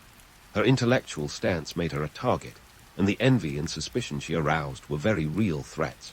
It was a precarious existence, where admiration could turn to animosity in the blink of an eye. Yet she persisted, navigating the treacherous waters of Alexandrian politics with a grace that belied the dangers she faced. The tensions between pagans, Christians, and Jews in Alexandria were not merely academic. They were visceral, affecting every aspect of life in the city. The political landscape was a battlefield, with each group vying for dominance in a city that was both a cultural melting pot and a powder keg. Hypatia's role as a mediator, a voice of reason amid the chaos, was both her greatest strength and her Achilles' heel. She was a pioneer of rational discourse, in a time when such ideals were often drowned out by the cacophony of religious zealotry. In the end, Hypatia's story is a reminder of the enduring struggle between knowledge and power, between enlightenment and ignorance. She was a visionary in a city that was not always ready to embrace her vision. Her legacy is not just one of intellectual achievement, but of courage in the face of overwhelming odds. As we continue to unravel her story, remember that the challenges she faced are as relevant today as they were in the streets of ancient Alexandria. The best, and perhaps most tragic, chapters of her life are yet to come. Stay tuned, because Hypatia's tale is far from over, and the lessons it holds are timeless. As the political and religious tension in Alexandria simmered like an overcooked stew, Hypatia's life took a turn that no amount of philosophical debate could avert. Her tragic end in 415 AD is a story often shrouded in myth and sensationalized accounts. But let's sift through the melodrama for a moment and get to the facts. Hypatia's death marks a pivotal point in history, a brutal reminder that intellectual brilliance can sometimes make you a prime target in a game of political chess. The city of Alexandria was more than just a center of learning. It was a battleground for ideas, power, and influence. Picture a place where a philosophical argument could turn into a literal fight faster than you could say Neoplatonism. And in such a volatile environment, Hypatia was unintentionally cast as both a symbol and a scapegoat. Now, let's dive into the events of 415 AD without the Hollywood filter. It's often said that Hypatia was murdered by an angry Christian mob because she was a witch, a tale ripe with all the drama of a Shakespearean tragedy. In reality, the truth is both more mundane and more disturbing. Hypatia was indeed targeted by a mob, but not because she was casting spells. Rather, her association with Orsts, the Roman governor, made her a political pawn in the power struggle between Orsts and Cyril, the bishop of Alexandria. In a city already teetering on the edge, Cyril and his followers saw an opportunity to eliminate a key ally of their political adversary. It didn't help that Hypatia, a pagan in a city increasingly dominated by Christian authorities, was perceived as a threat to Cyril's vision of a Christian Alexandria. Talk about being caught between a rock and a hard place. Hypatia's only crime was being too influential for her own good. Let's not forget the economic and social upheaval at play here. Alexandria was a city of contradictions, where wealth and poverty, knowledge and ignorance coexisted uncomfortably. The political climate was charged with the electricity of change, but the change wasn't always for the better. The growing influence of Christianity was both a unifying force and a divisive wedge. Cyril's rise to power was emblematic of this shift, and Hypatia found herself in the crosshairs of a conflict that was about as rational as a cat chasing its own tail. On that fateful day in March 415, Hypatia was attacked by a mob of zealots led by a lector named Peter. They dragged her from her chariot and brutally murdered her in a church. And here's where history gets even darker. Her body was mutilated and burned in a public display that was as much about intimidation as it was about punishment. The message was clear. Alexandria was no longer a safe haven for those who challenged the new religious order. But why all this violence over one scholar? The reality was that Hypatia represented more than just a person. She was a symbol of the old world, an intellectual giant in an era that was increasingly hostile to her kind of enlightenment. Her murder marked the beginning of the end for Alexandria's status as a beacon of learning. It was the intellectual equivalent of turning off the lights and locking the doors. The city's renowned scholarly community began to dissipate, and the great library, already a shadow of its former glory, fell into decline. The aftermath of Hypatia's death was a chilling silence, a void where intellectual debate once thrived. The power struggles that led to her demise were not just personal vendettas or religious fanaticism. They were emblematic of a broader societal shift. The intellectual climate of Alexandria became a casualty of the very power games that had claimed Hypatia's life. Let's take a moment to appreciate the absurdity of it all. Here was a woman who spent her life unraveling the mysteries of the universe, only to be undone by the petty squabbles of men who couldn't see past their own ambitions. It's a darkly comic twist if you have the stomach for gallows humor. The mob that killed her wasn't just destroying a person. They were extinguishing a light that had illuminated minds far beyond the banks of the Nile. And yet, Hypatia's legacy didn't die with her. Her name and her work lived on, inspiring future generations of scholars, thinkers, and dreamers. She became a martyr for the cause of reason, a symbol of what was lost and what could have been. Her story was a cautionary tale about the dangers of ignorance and the fragility of knowledge in the face of power. In examining her tragic end, we can't help but reflect on the broader implications. The murder of Hypatia was more than just a personal tragedy. It was a turning point in history, a moment when the world seemed to shift on its axis. The intellectual climate of Alexandria, once as rich and diverse as the spices in its markets, became increasingly monochromatic, a victim of the very forces that had claimed Hypatia's life. But let's not wallow in the tragedy. Instead, let's remember Hypatia for what she was, a trailblazer, a pioneer, a beacon of enlightenment in a world that too often preferred darkness. Her life and her death serve as a reminder of the enduring power of knowledge and the resilience of the human spirit in the face of adversity. As we wrap up this chapter of Hypatia's story, it's clear that her legacy is far more significant than the manner of her death. She lives on in the annals of history, not as a victim, but as a symbol of the timeless struggle between enlightenment and ignorance. Her story is a testament to the power of ideas and the eternal quest for understanding that drives us all. Stay tuned, because the story of Alexandria and the legacy of its most famous scholar is far from over. Hypatia's story, like an ancient tapestry woven with threads of intellect and intrigue, continues to captivate minds across the ages. Her life and work have echoed through centuries, influencing a parade of thinkers, dreamers, and scholars who dared to defy the status quo. You could say she was the original intellectual influencer, minus the hashtags and selfie sticks, of course. Let's talk legacy for a moment. Hypatia's contributions to mathematics and philosophy didn't just fizzle out with her untimely demise. Her work laid the groundwork for future intellectual heavyweights like Descartes and Newton. She was the intellectual equivalent of a relay runner, passing the baton of knowledge through the annals of time. Her teachings on Neoplatonism, a philosophical system that marries Plato's ideas with mystical elements, were like the Spotify playlist that philosophers would revisit for centuries. And her take on geometry, let's just say she could make parallel lines sound like a love story. Fast forward a few centuries, and Hypatia's image gets a bit of a Hollywood makeover. Her story, ripe with drama and intellect, becomes a canvas for romanticized retellings. In the 19th century, Charles Kingsley penned Hypatia, a novel that transformed her into a symbol of pagan virtue in a world gone mad with religious fervor. Spoiler alert, Kingsley took some creative liberties, painting her as a damsel in distress rather than the intellectual powerhouse she truly was. But hey, who doesn't love a compelling narrative, even if the facts get a bit fuzzy? In modern times, Hypatia has been embraced as a feminist icon, a figurehead for women's rights and intellectual freedom.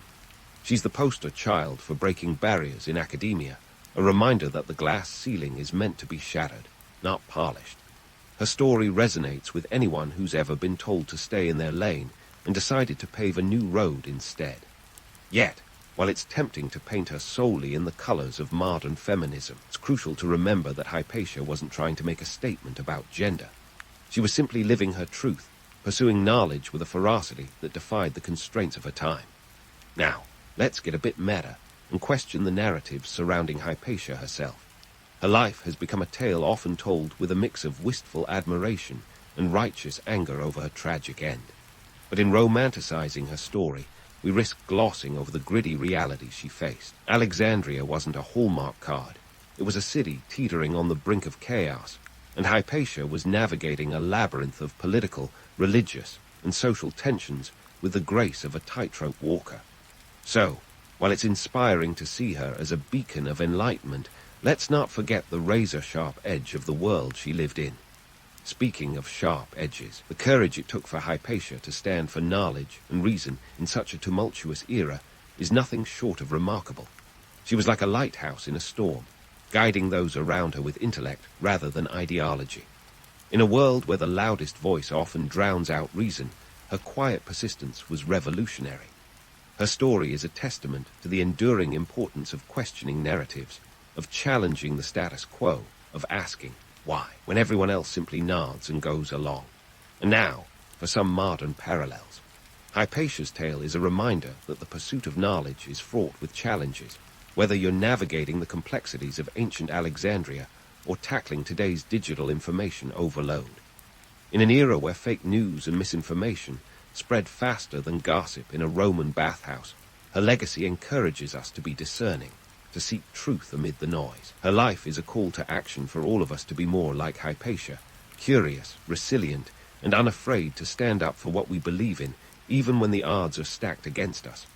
Let's wrap this up with a nod to the absurdity of it all. The world has changed a lot since Hypatia's time, but in many ways, we're still grappling with the same issues: power struggles, the clash of ideologies, and the quest for knowledge. Her story is a poignant reminder that while the players may change, the game remains the same. So as you drift off, let Hypatia's legacy be a guiding star, a reminder that the pursuit of truth is a journey worth taking, no matter how treacherous the path. Hypatia's life is more than just a historical footnote. It's a saga of intellect, courage, and the unyielding human spirit. Her story is a mosaic of lessons that continue to resonate, reminding us that knowledge is not just power. It's a beacon of hope in a world that often prefers the comfort of ignorance. So the next time you find yourself questioning the world around you, remember Hypatia of Alexandria, and let her legacy inspire you to seek truth with the same tenacity that she did. If Rome had a Facebook profile, its relationship status would be, "It's complicated," with a capital C. Long before it became an empire that could make even the Kardashians jealous, Rome was just a scrappy little city-state with more ambition than a reality TV contestant in a singing competition. The official story kicks off in 753 BC, but let's just say the founding of Rome is about as clear-cut as explaining TikTok to your grandparents. Spoiler alert, Romulus and Remus probably weren't raised by wolves, and they definitely didn't have a Disney-style brotherly bond. First up, Romulus and Remus, the OG influencers of Rome, were said to have been born from a divine hookup between the god Mars and a Vestal virgin named Sylvia. It's like your classic soap opera plot, with a dash of divine intervention, just to keep things spicy. Tossed into the Tiber River faster than last year's fashion trends, the twins were supposedly saved and suckled by a she-wolf. But here's the real tea. Lupa, the Latin word for she-wolf, was also slang for a prostitute. So, were they nurtured by a wolf or a kind-hearted courtesan? Jury's still out, but either way, it makes for a killer origin story. Fast forward a few chapters, and Rome started to shape itself from a collection of huts on the Palatine Hill into something more substantial. In those early days, Rome wasn't exactly the world's most glamorous place. Think of it more like a startup garage than a Silicon Valley mansion. The city was built on 7 hills, which sounds poetic until you realize that hills make for an excellent defense strategy when everyone around you is out for your blood. And let's not forget the Tiber River, a vital trade route, but also a flood-prone menace. Rome was literally built on muddy, malarial grounds. Not exactly the Riviera, but it had potential. By 509 BC, Rome decided it was time to grow up and ditch the monarchy faster than a hot potato. Enter the Roman Republic, a political innovation that put power in the hands of the people, or at least the people who mattered. Spoiler, it wasn't the common folks. The Republic was like Rome's awkward teenage phase, figuring out the whole democracy thing with a mix of patrician exclusivity and plebeian rebellion. The Senate, a group of old dudes in togas, was the epicenter of power, and the consuls were the big shots who ran the show. But they had to share power, because absolute power, as we all know, corrupts absolutely. One of the Republic's most significant moves was creating the 12 tables around 450 BC. These were Rome's answer to a giant keep-off-the-grass sign. Essentially, the 12 tables were the first attempt at creating a public legal code, making it harder for patricians to pull a fast one on the plebs. It was like going from a secret handshake club to letting everyone in on the rules of the game. Finally, ordinary Romans could say, "Hey, that's not fair," with some legal backing. But life in early Rome wasn't all senatorial debates and legal reform. It was gritty, dirty, and often downright dangerous. Rome had a robust economy, but it wasn't built on the backs of fair trade coffee and organic produce. Instead, it was all about agriculture, with smallholder farmers working the land and occasionally getting stomped on by larger landowners. Add in military service, and you had a recipe for social unrest when these farmers returned to find their lands taken over by the wealthy elite. Speaking of the military, the Roman legions were the backbone of expansion, but early on, they were more like a well-organized mob than the disciplined force that would later conquer half the known world. Soldiers were citizen farmers, expected to drop the plow and pick up a sword at a moment's notice. It was less of a professional army and more like a neighborhood watch with lethal weapons. Yet, these legions were the reason Rome could flex its muscles and start taking over neighboring territories, one skirmish at a time. Rome's expansion was as much about politics as it was about power. It didn't just conquer, it incorporated. Latin rights were granted to some of the conquered peoples, a shrewd move that created allies instead of just subjects. This wasn't just a friendly neighborhood gesture, it was strategic brilliance. By integrating conquered peoples into the Roman system, Rome ensured a steady flow of troops and resources. It was like building an empire out of Lego blocks. Every piece was essential, even if it didn't quite match the others. Of course, there were hiccups along the way. The plebeians weren't exactly thrilled about being second-class citizens. This led to the conflict of the orders, a centuries-long struggle for political equality. It's like a long-running TV series where the underdogs slowly gain power, except with fewer montages and more political maneuvering. By the time the dust settled, plebeians had secured the right to elect their own officials, the tribunes, who could veto decisions they didn't like, a major win for the little guy. As Rome transitioned from a ragtag city-state into a burgeoning power, its ability to adapt and innovate politically set it apart from its contemporaries. It was like a political chameleon, changing colors to suit the environment. This flexibility was Rome's secret sauce, allowing it to survive and thrive in a world where city-states rose and fell with the frequency of modern-day pop hits. So, while early Rome might not have been the glamorous epicenter of the world it would later become, it was a place of ambition and innovation. The Romans took the messy, muddy reality of their city and started building something that could last. It wasn't all toga parties and gladiator fights, though those did come later with a vengeance. It was about laying the groundwork for what would become one of history's greatest empires. Rome's humble beginnings were anything but humble in ambition, setting the stage for centuries of conquest, culture, and let's face it, some truly epic power struggles.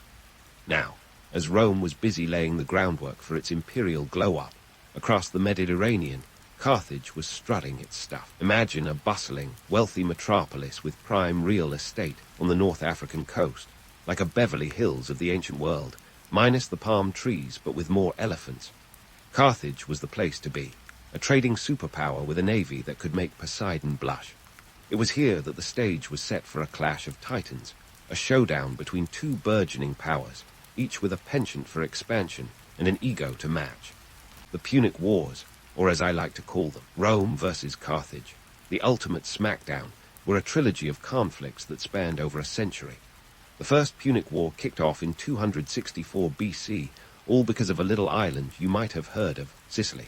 It turns out, Sicily was to Rome and Carthage what the last slice of pizza is to roommates. Neither side wanted to share, and both were willing to throw down to claim it. Rome, primarily a land power, had to get creative. Think of it as a landlubber trying to win a surfing competition. Their solution? Reverse engineering a crashed Carthaginian warship like it was an ancient IKEA project. The result? The Corvus, a nifty boarding device that turned naval battles into land skirmishes. Picture a giant wooden plank with a spike that could latch onto enemy ships, allowing Roman soldiers to storm on board and turn the tide. It was a game-changer that helped Rome snatch victory from the jaws of defeat, or at least from the decks of Carthaginian ships. But let's not get too carried away with Roman innovation. The First Punic War stretched on for 23 grueling years, from 264 to 241 BC, and was about as fun as a marathon with no water breaks. The Romans were persistent, but persistence came at a steep price. They lost over 200,000 men, a staggering figure that would make even the most hardened general pale. Not to mention the economic toll. Rome was nearly bankrupted by the war, and it was forced to impose heavy taxes to foot the bill. It was a costly affair, but Rome emerged victorious, gaining control of Sicily and setting its sights on further expansion. Now, if the First Punic War was a drama, the second was an epic thriller. Enter Hannibal Barca, the Carthaginian general whose name would strike fear into Roman hearts for generations. Imagine a military genius with the audacity of a rock star and the strategic mind of a chess grandmaster. Hannibal wasn't just planning to invade Rome. He was going to do it in style, with an army that included 37 war elephants. Yes, elephants. It was like bringing tanks to a sword fight, and it was as audacious as it sounds. In 218 BC, Hannibal did the unthinkable. He crossed the Alps with his army. This wasn't your average hike. We're talking about a perilous journey through treacherous, icy terrain, with soldiers and elephants braving the elements. It's the kind of feat that makes you wonder if Hannibal had a bit of a death wish or just a flair for the dramatic. Either way, it worked. He caught the Romans off guard and scored several major victories on Italian soil, including the infamous Battle of Cannae in 216 BC, where Hannibal's tactical genius led to the decimation of a Roman army twice his size. Rome lost around 50,000 men in a single day, a defeat that would haunt them for years. And yet, Rome refused to throw in the towel. They adopted a strategy of attrition, avoiding direct confrontation and wearing Hannibal down over time. It was less about bravado and more about playing the long game, a decision that would eventually pay off. The Romans, led by the cunning General Scipio Africanus, took the fight to Carthage, forcing Hannibal to retreat. The decisive Battle of Zama in 202 BC saw Scipio outmaneuver Hannibal, finally putting an end to the Second Punic War. Rome emerged victorious again, and Carthage was left licking its wounds, paying a hefty indemnity and ceding territory. The Third Punic War, more of a coda than a full-blown sequel, was Rome's way of saying, "We're not finished yet." By 149 BC, Rome decided that Carthage, despite its weakened state, was still a threat. Some might call it overkill, others a necessary evil. Either way, Rome laid siege to Carthage, and after 3 years of fighting, the city was razed to the ground in 146 BC. Legend has it that the Romans salted the earth so nothing would ever grow there again, though that's probably more myth than reality. It's a story that captures the ruthlessness of Rome's ambition, a city not merely conquered, but obliterated. Now, let's talk about the cost of these wars, because they weren't cheap. The financial strain on Rome was immense, and the human cost even more so. Hundreds of thousands of lives were lost, and the economic burden was felt across the Republic. But for Rome, the rewards outweighed the costs. The Punic Wars served as a brutal but effective springboard, propelling Rome from a regional power to to a dominant force in the Mediterranean. It was a lesson in the harsh realities of power. Expansion often comes with a heavy price tag, but the payoff can be monumental. As we wrap up this chapter of Rome's rise, let's pause to reflect on what made Rome tick. It wasn't just military might or strategic brilliance. It was adaptability and resilience. Rome was a survivor, capable of taking a punch and coming back stronger. This ability to endure and innovate set the stage for future conquests and laid the foundation for an empire that would stretch from Britain to Egypt. So there you have it, the Punic Wars, a saga of ambition, strategy, and sheer willpower.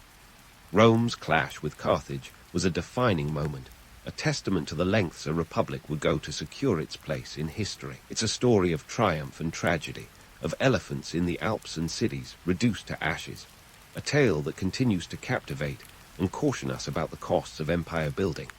But hold on, because the story of Rome is far from over. Stay tuned as we dive deeper into the machinations and machismo that fueled the rise of one of history's greatest empires. As Rome basked in its hard-won dominance over the Mediterranean, the stage was set for the next act in its operatic saga, the transition from republic to empire. But this wasn't a smooth ride down the Appian Way. It was more like a roller coaster with a few missing bolts. Enter Julius Caesar, a man whose ambition made Rome's previous power players look like they were still playing with wooden swords. Caesar's rise wasn't just about military prowess, though let's not downplay that. His campaigns in Gaul from 58 to 50 BC were nothing short of a masterclass in conquest. Imagine leading an army across the Rhine River not once but twice, just to show you could. And let's not forget his famously understated dispatch back to the Senate. Veni, vidi, vici. I came, I saw, I conquered. A succinct mic drop if there ever was one. But Caesar wasn't just out to collect military accolades like they were Parkhamen cards. He was a political animal, prowling the chaotic jungle of Roman politics with the cunning of a fox and the audacity of someone who knows they're destined for greatness or infamy, depending on your perspective. The Roman Republic at this time was a pressure cooker of social unrest, economic inequality, and political corruption, all bubbling over with the intensity of an over-caffeinated debate club. The Republic's political scene was about as stable as a Jenga tower during an earthquake. The Senate, dominated by a conservative faction known as the Optimates, was determined to cling to traditional power structures. Meanwhile, the Populares, a more reform-minded group, sought to address the grievances of the lower classes. It was the classic tale of the haves versus the have-nots, with Caesar straddling the line like a tightrope walker with a penchant for drama. Caesar's political maneuvers were nothing short of audacious. In 60 BC, he formed the first triumvirate with Pompey and Crassus, a political alliance that was less about friendship and more about mutual convenience. It was like the ancient world's version of a power trio, each member bringing something to the table: Pompey's military clout, Crassus's wealth, and Caesar's sheer charisma. Together, they held sway over Rome, but like all good things, it was destined to implode.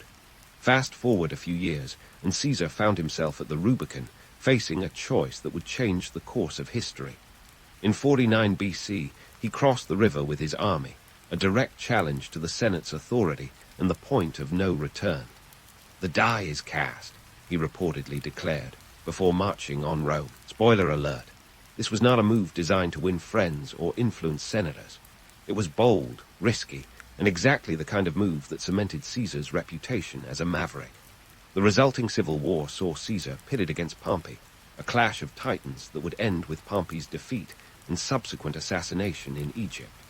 With his rivals out of the way, Caesar returned to Rome as a de facto ruler, showered with titles and honors, including dictator for life. But here's where the plot thickens. Being dictator wasn't just about wielding power. It was about navigating the treacherous waters of Roman politics without getting stabbed in the back, literally. Speaking of stabbings, let's talk about the Ides of March.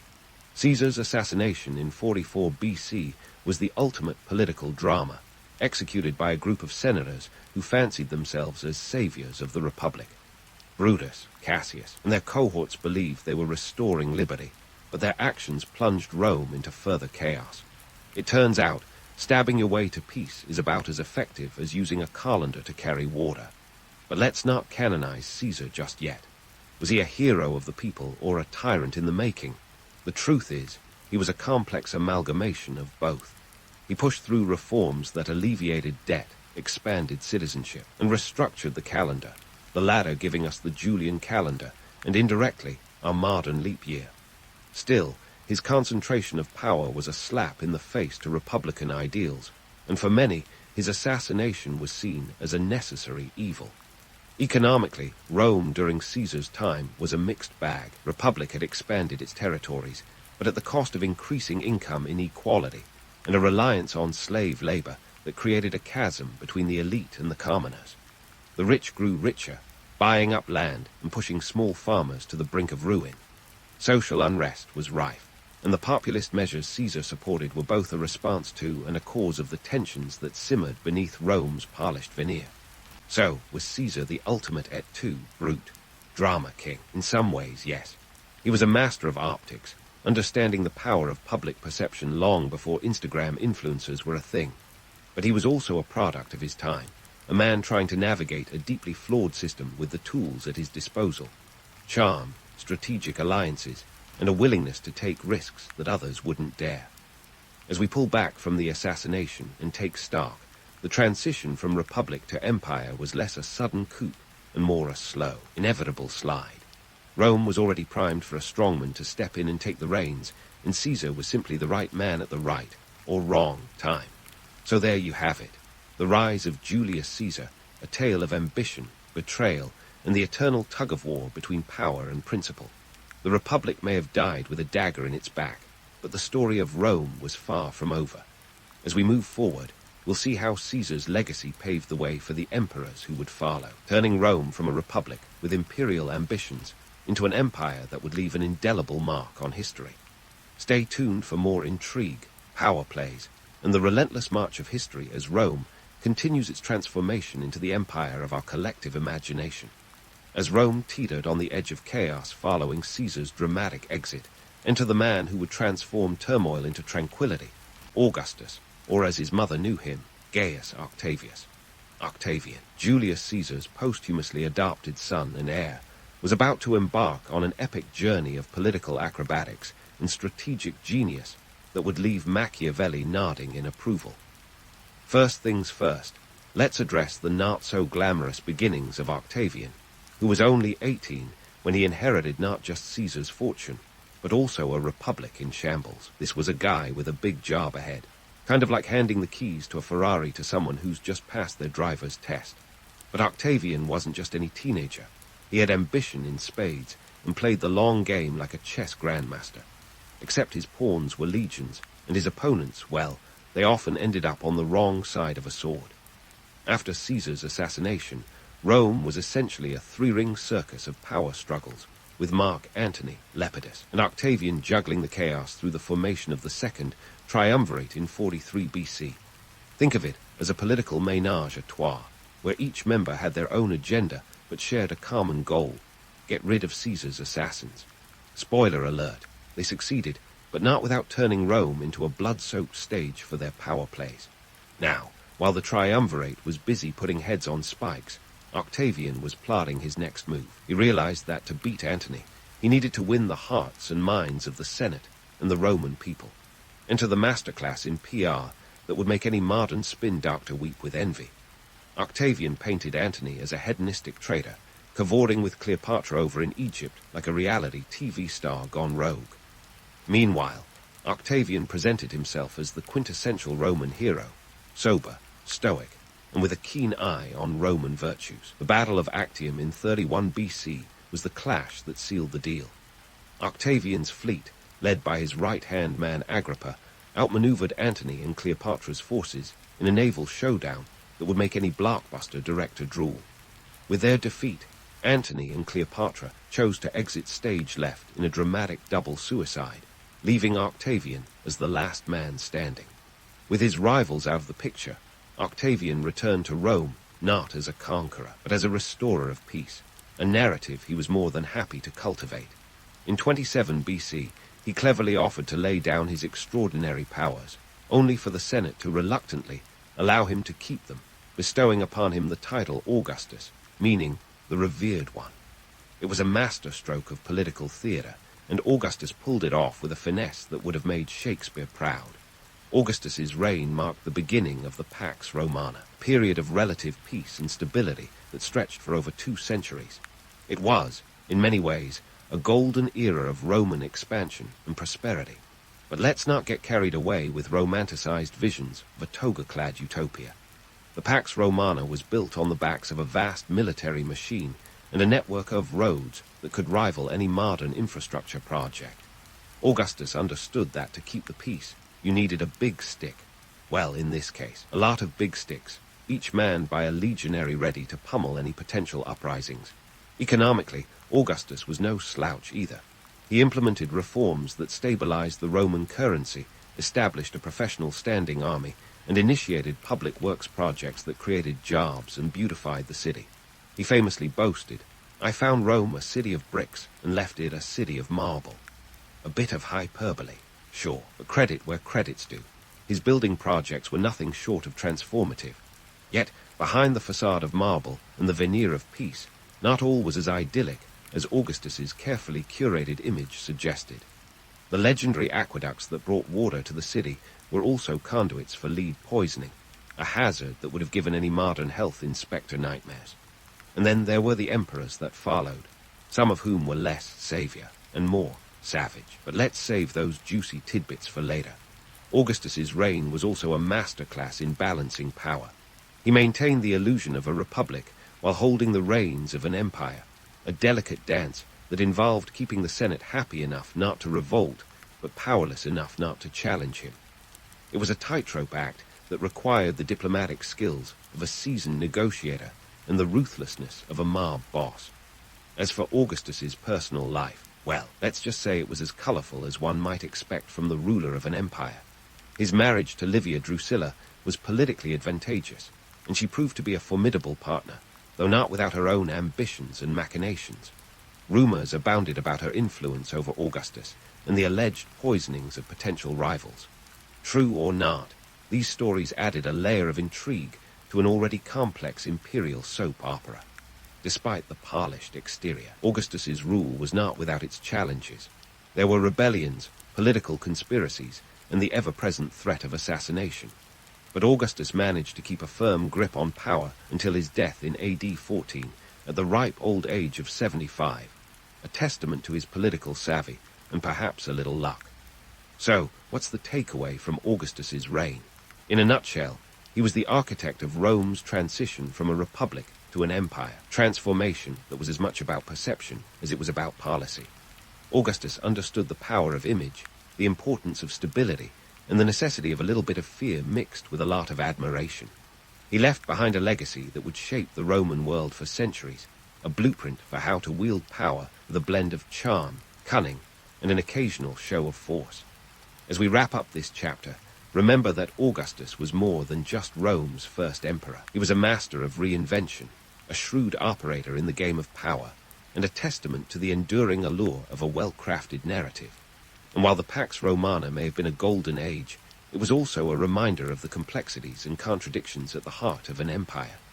Stay tuned, as Rome's story is far from over, with emperors yet to rise and fall, each leaving their own indelible mark on the tapestry of history.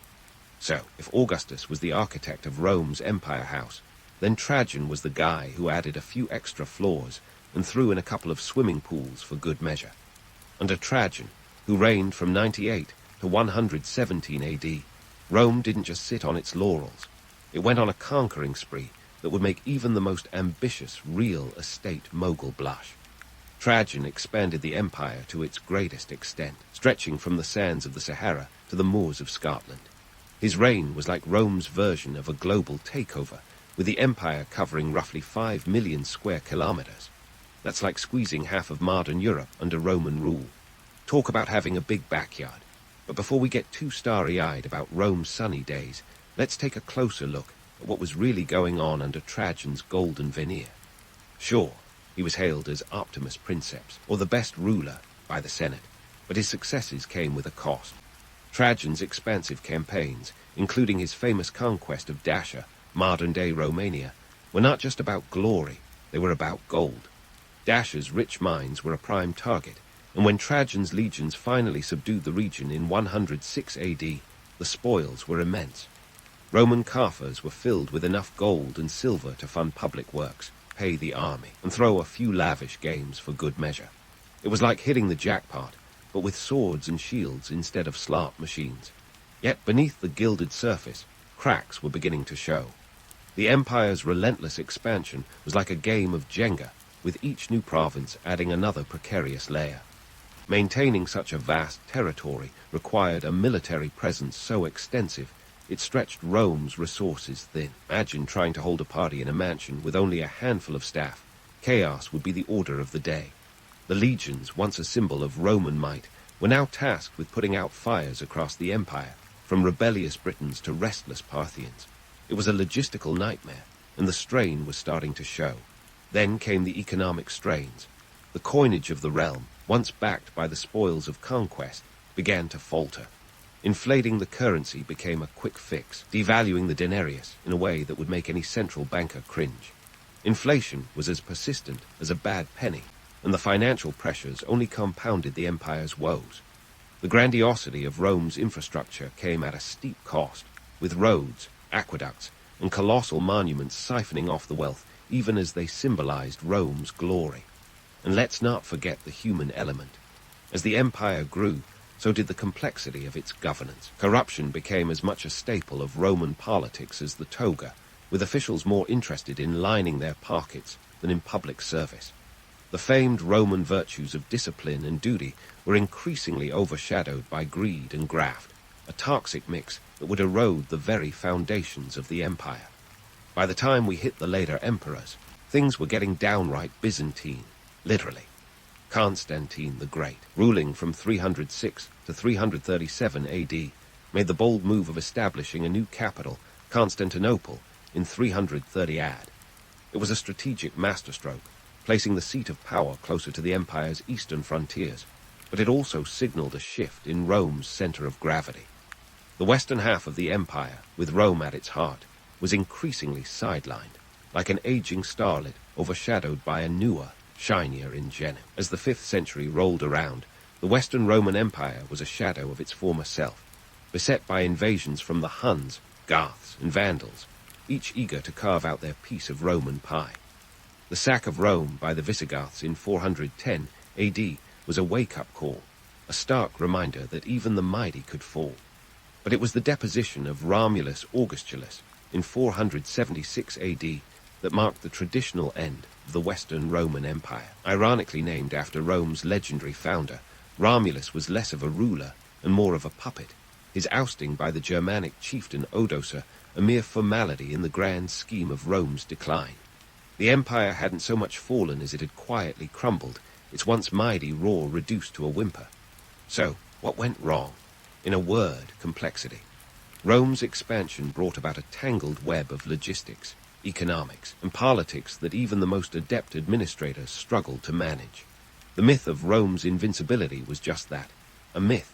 No empire, no matter how grand, can escape the consequences of overreach and complacency. The decline wasn't the result of a single catastrophic event, but rather a slow, inexorable slide into chaos, like a once glorious building slowly succumbing to rot and neglect. And yet, the legacy of Rome is anything but a tale of unmitigated failure. Its cultural and legal contributions laid the groundwork for much of Western civilization. Roman law, architecture, and language are the bedrock upon which modern societies are built. The echoes of Rome's grandeur can still be heard in our languages, legal systems, and even our cities. It turns out that while the empire itself may have fallen, its spirit lived on, like a phoenix rising from its own ashes. As we wrap up this whirlwind tour through Rome's rise and fall, let's take a moment to consider the lessons it offers. Empires, like the humans who build them, are ultimately fallible. They can inspire awe and fear, achieve great feats and commit grave follies. But at their heart, they are a reflection of the people who inhabit them, with all their ambitions, contradictions, and dreams.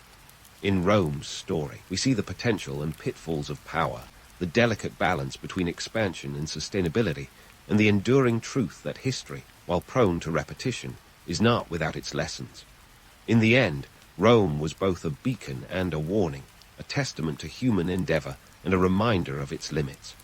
As we look to the future, let's hope we remember the past, not as a script to be followed, but as a guide to be learned from.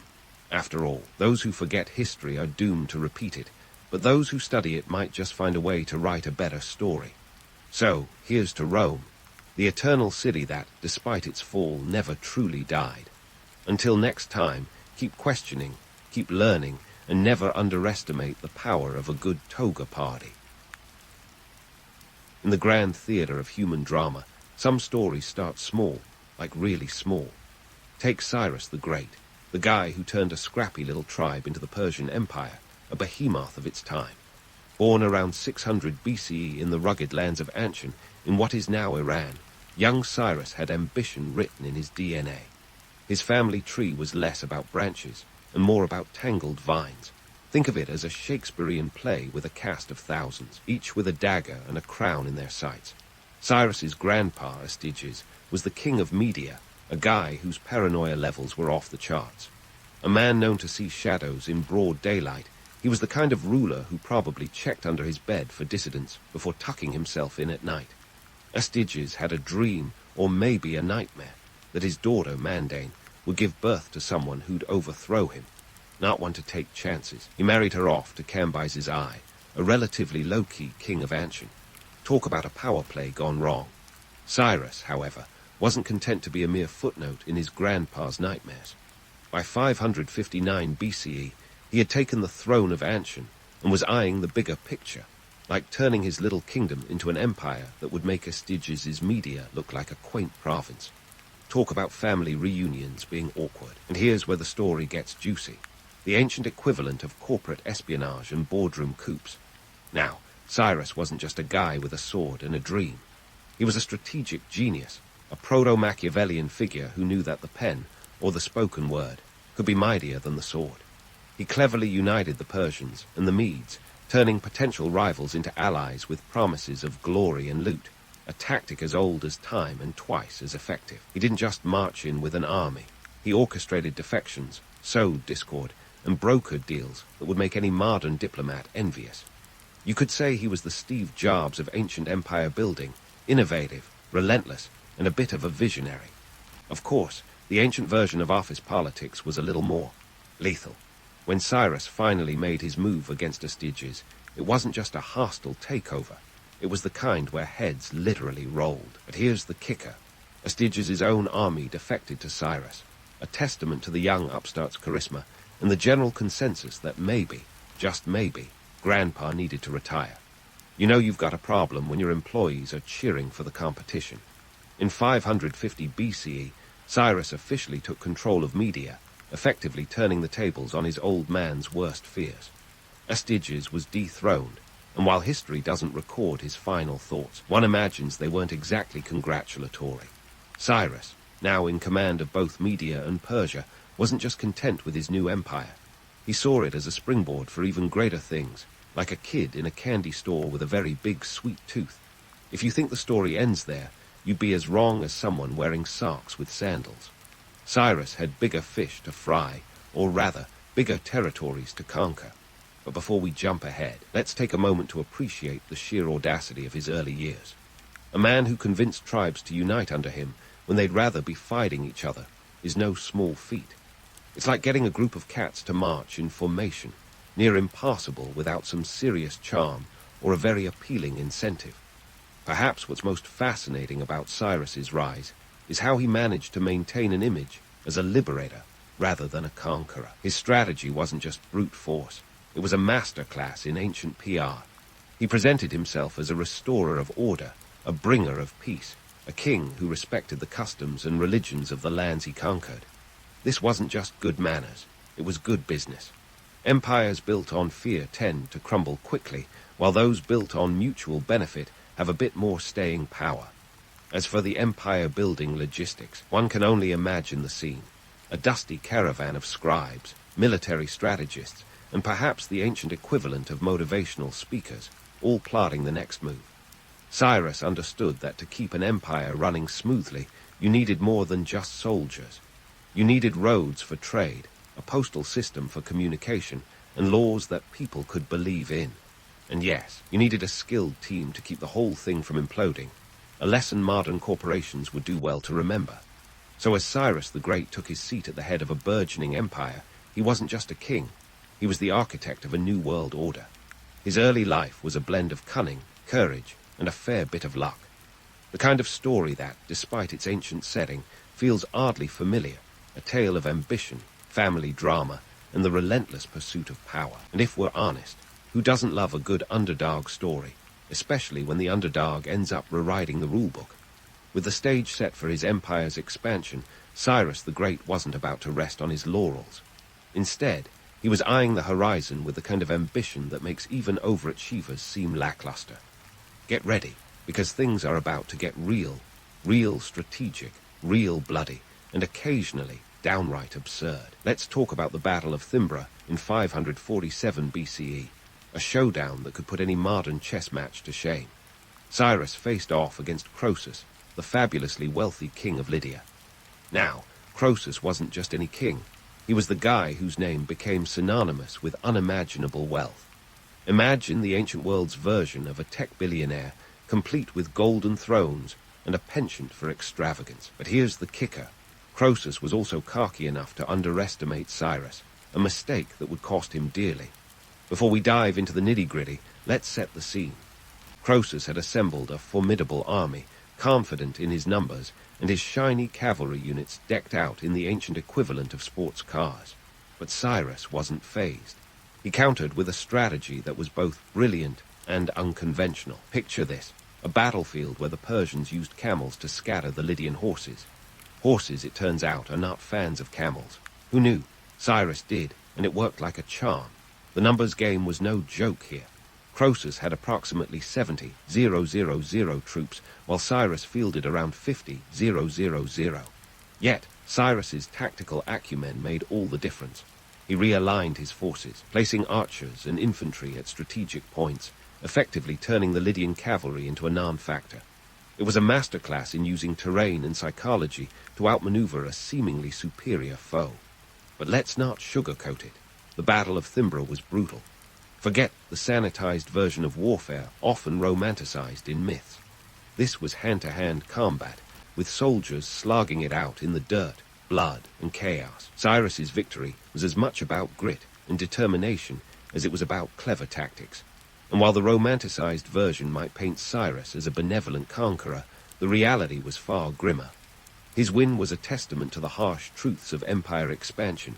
Power wasn't just taken, it was wrestled from the hands of others, often with a brutal finality. And what of the great Croesus? Legend has it that he was captured, and, in a twist of fate worthy of a Shakespearean tragedy, found himself on a pyre, ready to be burned alive. The story goes that he cried out to the god Apollo, and just in time, a sudden rainstorm doused the flames. Whether divine intervention or just a lucky turn of the weather, Croesus was spared, and reportedly became an advisor to Cyrus, a testament to Cyrus's unorthodox diplomatic approach. When it came to diplomacy, Cyrus was no slouch. He understood that a heavy hand wasn't always the best tool for ruling. Instead, he often incorporated local customs and leaders into his administration, a move that was both pragmatic and shrewd. This wasn't some ancient version of virtue signaling. It was about keeping the empire's gears lubricated and running smoothly. After all, an empire is as much about logistics as it is about conquest. Roads need to be maintained, taxes collected, and rebellions quashed before they become full-blown revolts. Speaking of logistics, it's easy to overlook the sheer complexity of ancient warfare. Imagine coordinating tens of thousands of soldiers, not to mention feeding and arming them. Supply chains stretched over vast distances, often through hostile territory. It was the ancient equivalent of organizing a rock concert tour, but with fewer drum solos and more sword fights. The logistical headaches must have been enough to make anyone's head spin, except Cyrus, who seemed to thrive on the challenge. But let's not get too starry-eyed about Cyrus's so-called benevolence. Sure, he had a knack for diplomacy, but his empire was still built on conquest and control. The rosy image of a liberator often glosses over the harsh realities faced by those on the receiving end of his ambitions. Integration into the Persian Empire wasn't always voluntary, and resistance was met with the kind of force that left little room for negotiation. Yet, Cyrus's legacy is a complex tapestry, woven with threads of both grandeur and grit. He was a leader who understood that power wasn't just about domination, it was about perception. He fashioned himself as a restorer and a unifier, a master of the ancient spin game. But beneath the polished veneer was a man who knew that the empire he built on the backs of others needed both might and diplomacy to endure. As we delve deeper into Cyrus's story, it's clear that he was more than just a conqueror. He was a visionary, an innovator, and yes, a bit of a pragmatist. His campaigns were a blend of calculated risks and audacious moves. He understood that empires weren't just conquered, they were crafted with cunning and care. And while the myths might paint a picture of a benevolent king, the reality was a bit more nuanced. So, as we wrap up this chapter, let's keep an eye on the horizon. Cyrus's empire was just getting warmed up, and the story of his rise is far from over. The world he shaped was one of contradictions, where the sword and the olive branch often walked hand in hand. And while his legacy may be as complex as the man himself, one thing is clear. Cyrus the Great knew how to play the game, and play it he did, with style and a fair bit of swagger. The Persian Empire under Cyrus the Great was a vast and complex machine, and like any machine, it needed a well-oiled system to keep it from grinding to a halt. Enter the satrapy system, Cyrus's innovative administrative network, a stroke of genius that made managing over 2 million square miles and a mosaic of cultures a little less like herding cats. But before you start picturing it as some ancient utopia, let's take a closer look at what was really going on behind the curtain. Cyrus divided his empire into roughly 20 satrapies, or provinces, each governed by a satrap. Think of them as regional managers with a mandate to rule, tax, and keep the peace. These satraps were often local big shots, chosen for their loyalty and ability to blend the Persian way with local customs. It was a clever move, really. Why reinvent the wheel when you can just put better spokes in it? But don't let the word loyalty fool you into thinking these were cushy gigs. Satraps had to balance the demands of the central government with the needs and grumbles of the local populace, all while making sure they didn't end up on Cyrus's naughty list. And let's not forget the economic angle here. Running an empire isn't cheap. Armies need funding, roads need building, and palaces don't clean themselves. The satraps were responsible for tax collection, and this is where things get a bit sticky. Imagine a tax system that makes today's IRS look like a neighborhood bake sale. Taxation varied depending on the region's wealth and resources, and it wasn't just about money. Goods, livestock, and even troops could be part of the dues. The satrapy system was less about benevolent governance, and more about ensuring the empire's coffers stayed full enough to fund Cyrus's grand ambitions. Cyrus also stationed military garrisons in each satrapy, a not-so-subtle reminder that while the satraps had some autonomy, the real power lay with the central government. This was the ancient equivalent of having a corporate auditor always peering over your shoulder. It was all about checks and balances, with a bit more emphasis on the checks part. After all, an empire is only as strong as its weakest link, and Cyrus wasn't about to let one disgruntled satrap ruin the party. Yet, the myth of Cyrus as a benevolent ruler persists, largely fueled by his reputation as a liberator. In 539 BCE, he famously conquered Babylon and issued what's often dubbed the first charter of human rights, the Cyrus Cylinder.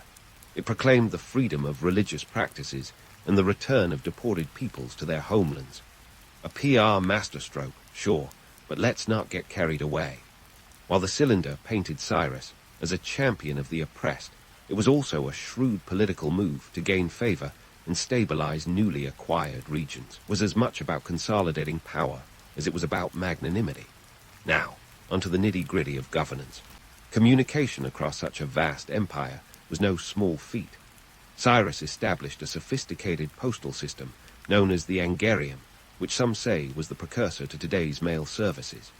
Couriers could cover up to 700 miles in just a few days, a remarkable achievement considering the only express option involved horses, not email. It wasn't just about speed. It was about maintaining control, ensuring that satraps knew they were never more than a message away from the central authority. However, let's not romanticize the satrapy system as a perfect model of ancient governance. Corruption was a constant threat, with satraps sometimes acting more like local kings than loyal administrators. Cyrus might have been a visionary, but even he couldn't account for every human foible. The system required constant vigilance, regular audits, and sometimes a bit of imperial muscle to keep everyone in line. And while we're on the topic of muscle, let's talk about the harsh economic realities. The empire's expansion was a double-edged sword. More territory meant more resources, but it also meant more mouths to feed and more infrastructure to maintain. Taxation had to be ramped up, leading to increased pressure on the provinces. It was a delicate balance. Push too hard, and you risk rebellion. Push too soft, and the empire's foundations could crumble under its own weight. Cyrus's administrative innovations were indeed groundbreaking, but they were also born out of necessity. Governing such a vast expanse required a system that was both flexible and robust, capable of adapting to the diverse cultures and demands of the empire's many peoples. It was about crafting a cohesive identity while respecting regional differences, a juggling act that would test even the most skilled diplomat. Yet, for all the talk of innovation and administration, we mustn't forget that Cyrus's empire was fundamentally built on power and control. His ability to maintain such a massive domain wasn't just due to clever governance. It was also a testament to his understanding of human nature. People crave stability, and Cyrus offered it, albeit at a price. His legacy is a complex tapestry of diplomacy and domination, where the lines between benevolence and pragmatism blur into one. So, while the satrapy system and the Cyrus cylinder provide compelling narratives of enlightened rule, they also serve as reminders that history is often painted in shades of grey. Cyrus might have been a visionary, but he was also a ruler who understood that an empire's true strength lay in its ability to adapt, to bend without breaking, and to wield both the carrot and the stick with equal finesse. As we pause to reflect on Cyrus's administrative prowess, let's remember that his empire was as much a product of its time as it was a precursor to modern states. It was a world where power dynamics were as fluid as the shifting sands of the Persian desert, where the art of governance was as much about perception as it was about reality. And as we continue to unravel the story of Cyrus the Great, we find ourselves drawn into a tale that is both ancient and timeless, a saga of ambition, innovation, and the eternal quest for control. And so, the story continues, weaving through the corridors of power and the shifting sands of history, where Cyrus the Great didn't just conquer lands, he conquered minds. Here's where the plot thickens. It's 539 BCE, and Cyrus has just rolled into Babylon like a rock star on a world tour. But instead of guitars and flashy pyrotechnics, he's armed with something even more explosive, an idea. Enter the Cyrus cylinder, a cuneiform script on a clay barrel that's been dubbed the first charter of human rights. Talk about a PR coup of ancient proportions. Now, let's take a closer look at this artifact of both myth and reality. The cylinder, unearthed in 1879, reads like a press release from the gods themselves. It boasts of how Cyrus liberated the people of Babylon from the tyrannical Nabonidus, restoring their religious sites and allowing deported peoples to return to their homelands. If you're getting a whiff of spin here, you're not wrong. Cyrus knew that the key to holding onto Babylon wasn't just through force, but through winning hearts and minds. This wasn't benevolence for benevolence's sake. It was empire building 101. Keep the populace happy, and they are less likely to revolt. The cylinder's message was clear. I'm not just your new ruler, I'm your liberator. And for the Babylonians, who'd had their fill of Nabonidus's erratic policies and religious reforms, Cyrus's arrival was like a breath of fresh air. He allowed the city's temples to be restored and their gods to be worshipped freely. But let's not get too misty-eyed here. Cyrus wasn't running a charity. He was running an empire. Religious tolerance wasn't a moral stance. It was a strategic move to ensure political stability across a patchwork of cultures and beliefs. And speaking of belief, Cyrus's reputation as a liberator and tolerant ruler wasn't just a Babylonian bedtime story. He even made it into the Bible. That's right. Cyrus is mentioned in the book of Isaiah as anointed by God to free the Jews from their Babylonian captivity.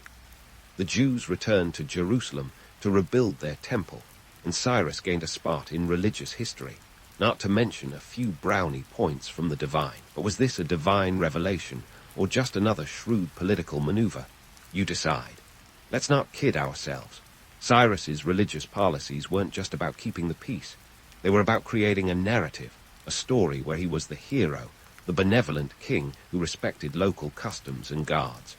It's easy to romanticize this as an early form of multiculturalism, but it was more like an ancient game of chess, where every move was calculated to maintain order and prevent uprisings. After all, an empire is only as strong as its most disgruntled subjects. And what about the economics behind this grand strategy? Allowing religious freedom meant happier subjects, which translated into fewer revolts, a steady flow of taxes, and a smoother running empire. Imagine if every time you disagreed with a policy, you could just up and leave.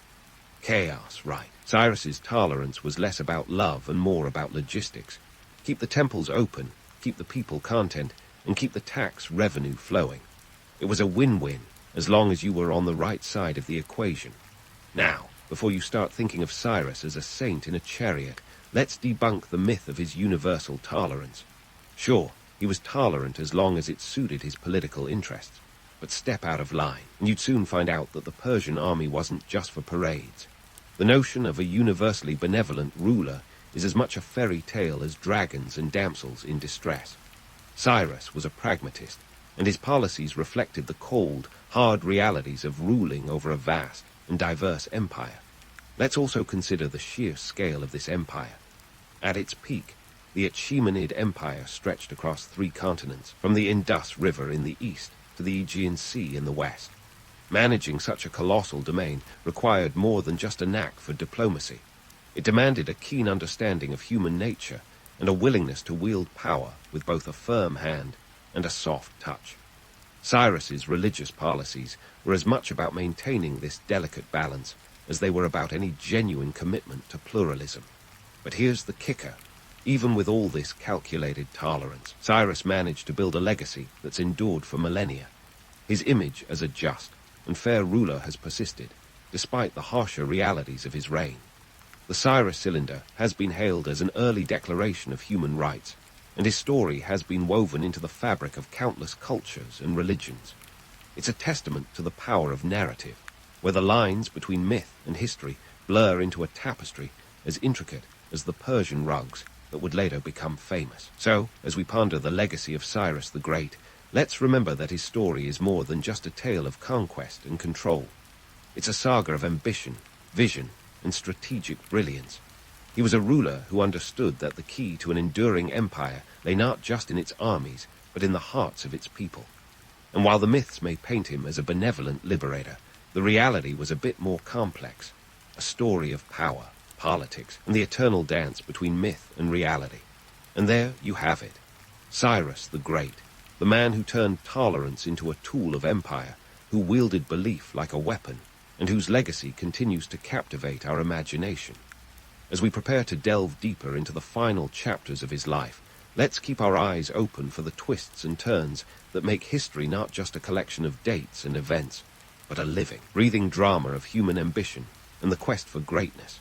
So, as we step into the grand finale of our historical ride with Cyrus, picture a man who straddled the line between legend and reality like a tightrope walker, minus the safety net.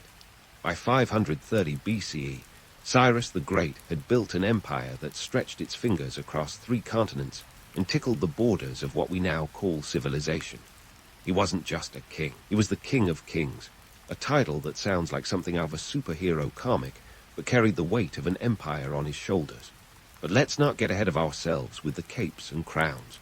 Cyrus's death, much like his life, was shrouded in mystery and myth. According to Herodotus, that ancient gossip columnist, Cyrus met his end in the land of the Massagetae, a nomadic tribe in Central Asia. It's said he was defeated in battle by Queen Tamaris, a warrior queen who didn't exactly roll out the welcome mat for Cyrus's imperial ambitions. She allegedly had Cyrus's head dunked in a wineskin filled with human blood, a rather dramatic end for a man who had orchestrated coups and conquered nations with both sword and savvy. Yet, history is nothing if not a mix of fact and fiction, stirred generously with the spoon of time. Some say he died in his sleep, a peaceful end that feels almost anticlimactic for someone whose life was a blockbuster of epic proportions. But whether on the battlefield or in bed, Cyrus's departure left a void that echoed through the ages. His empire, a sprawling testament to his vision, was a mosaic of cultures, languages, and religions, all stitched together with the threads of his policies and charisma. Now, let's talk legacy, because that's where the real juice is. Cyrus the Great wasn't just a footnote in the ancient chronicles. He was a headline. His administrative innovations, like the satrapy system, set the stage for future empires, including the likes of Rome and the Ottomans. He showed the world that an empire could be more than just a collection of conquered lands. It could be a canvas upon which diverse cultures coexisted, even if that coexistence was sometimes enforced at spear point. Cyrus's influence trickled down like a slow-dripping faucet into the policies of those who followed. Take the Romans, who borrowed the satrapy system and gave it a Latin twist, or the Ottomans, who mastered the art of ruling a multicultural empire with a similar blend of tolerance and control. Even Alexander the Great, the rock star of ancient history, paid homage at Cyrus's tomb, acknowledging the blueprint laid by the Persian powerhouse. It's like the ultimate respect from one conqueror to another, a nod across the centuries. Yet, for all the accolades and tributes, Cyrus's legacy is a study in contrasts. The myths paint him as a benevolent ruler, a liberator who freed the oppressed. But let's not kid ourselves. His empire was built on conquest, not compassion. His policies of religious tolerance and cultural respect were as much about maintaining control as they were about any lofty ideals of equality. It's the age-old tale of power cloaked in benevolence, a narrative that persists because it's as comforting as it is misleading. But perhaps that's the essence of Cyrus's enduring appeal, the ability to be both a hero and a villain, a liberator and a conqueror. He was a master of spin, crafting an image that has outlasted the gritty details of reality. In the grand tapestry of history, he's the shimmering thread that catches the eye, even if the fabric itself is frayed and stained by the harshness of empire building. And so, as we wrap up our tale of Cyrus the Great, let's end with a nod to the man who was both myth and mortal. Cyrus. He is quoted as saying, "I am Cyrus, the king, the Achaemenian." A simple statement, yet it captures the complexity of his legacy, a blend of power, ambition, and the eternal human quest for greatness. Whether on the battlefield or through the annals of history, Cyrus the Great left an indelible mark, a reminder that in the dance between myth and reality, it's the stories we tell that shape the world we see.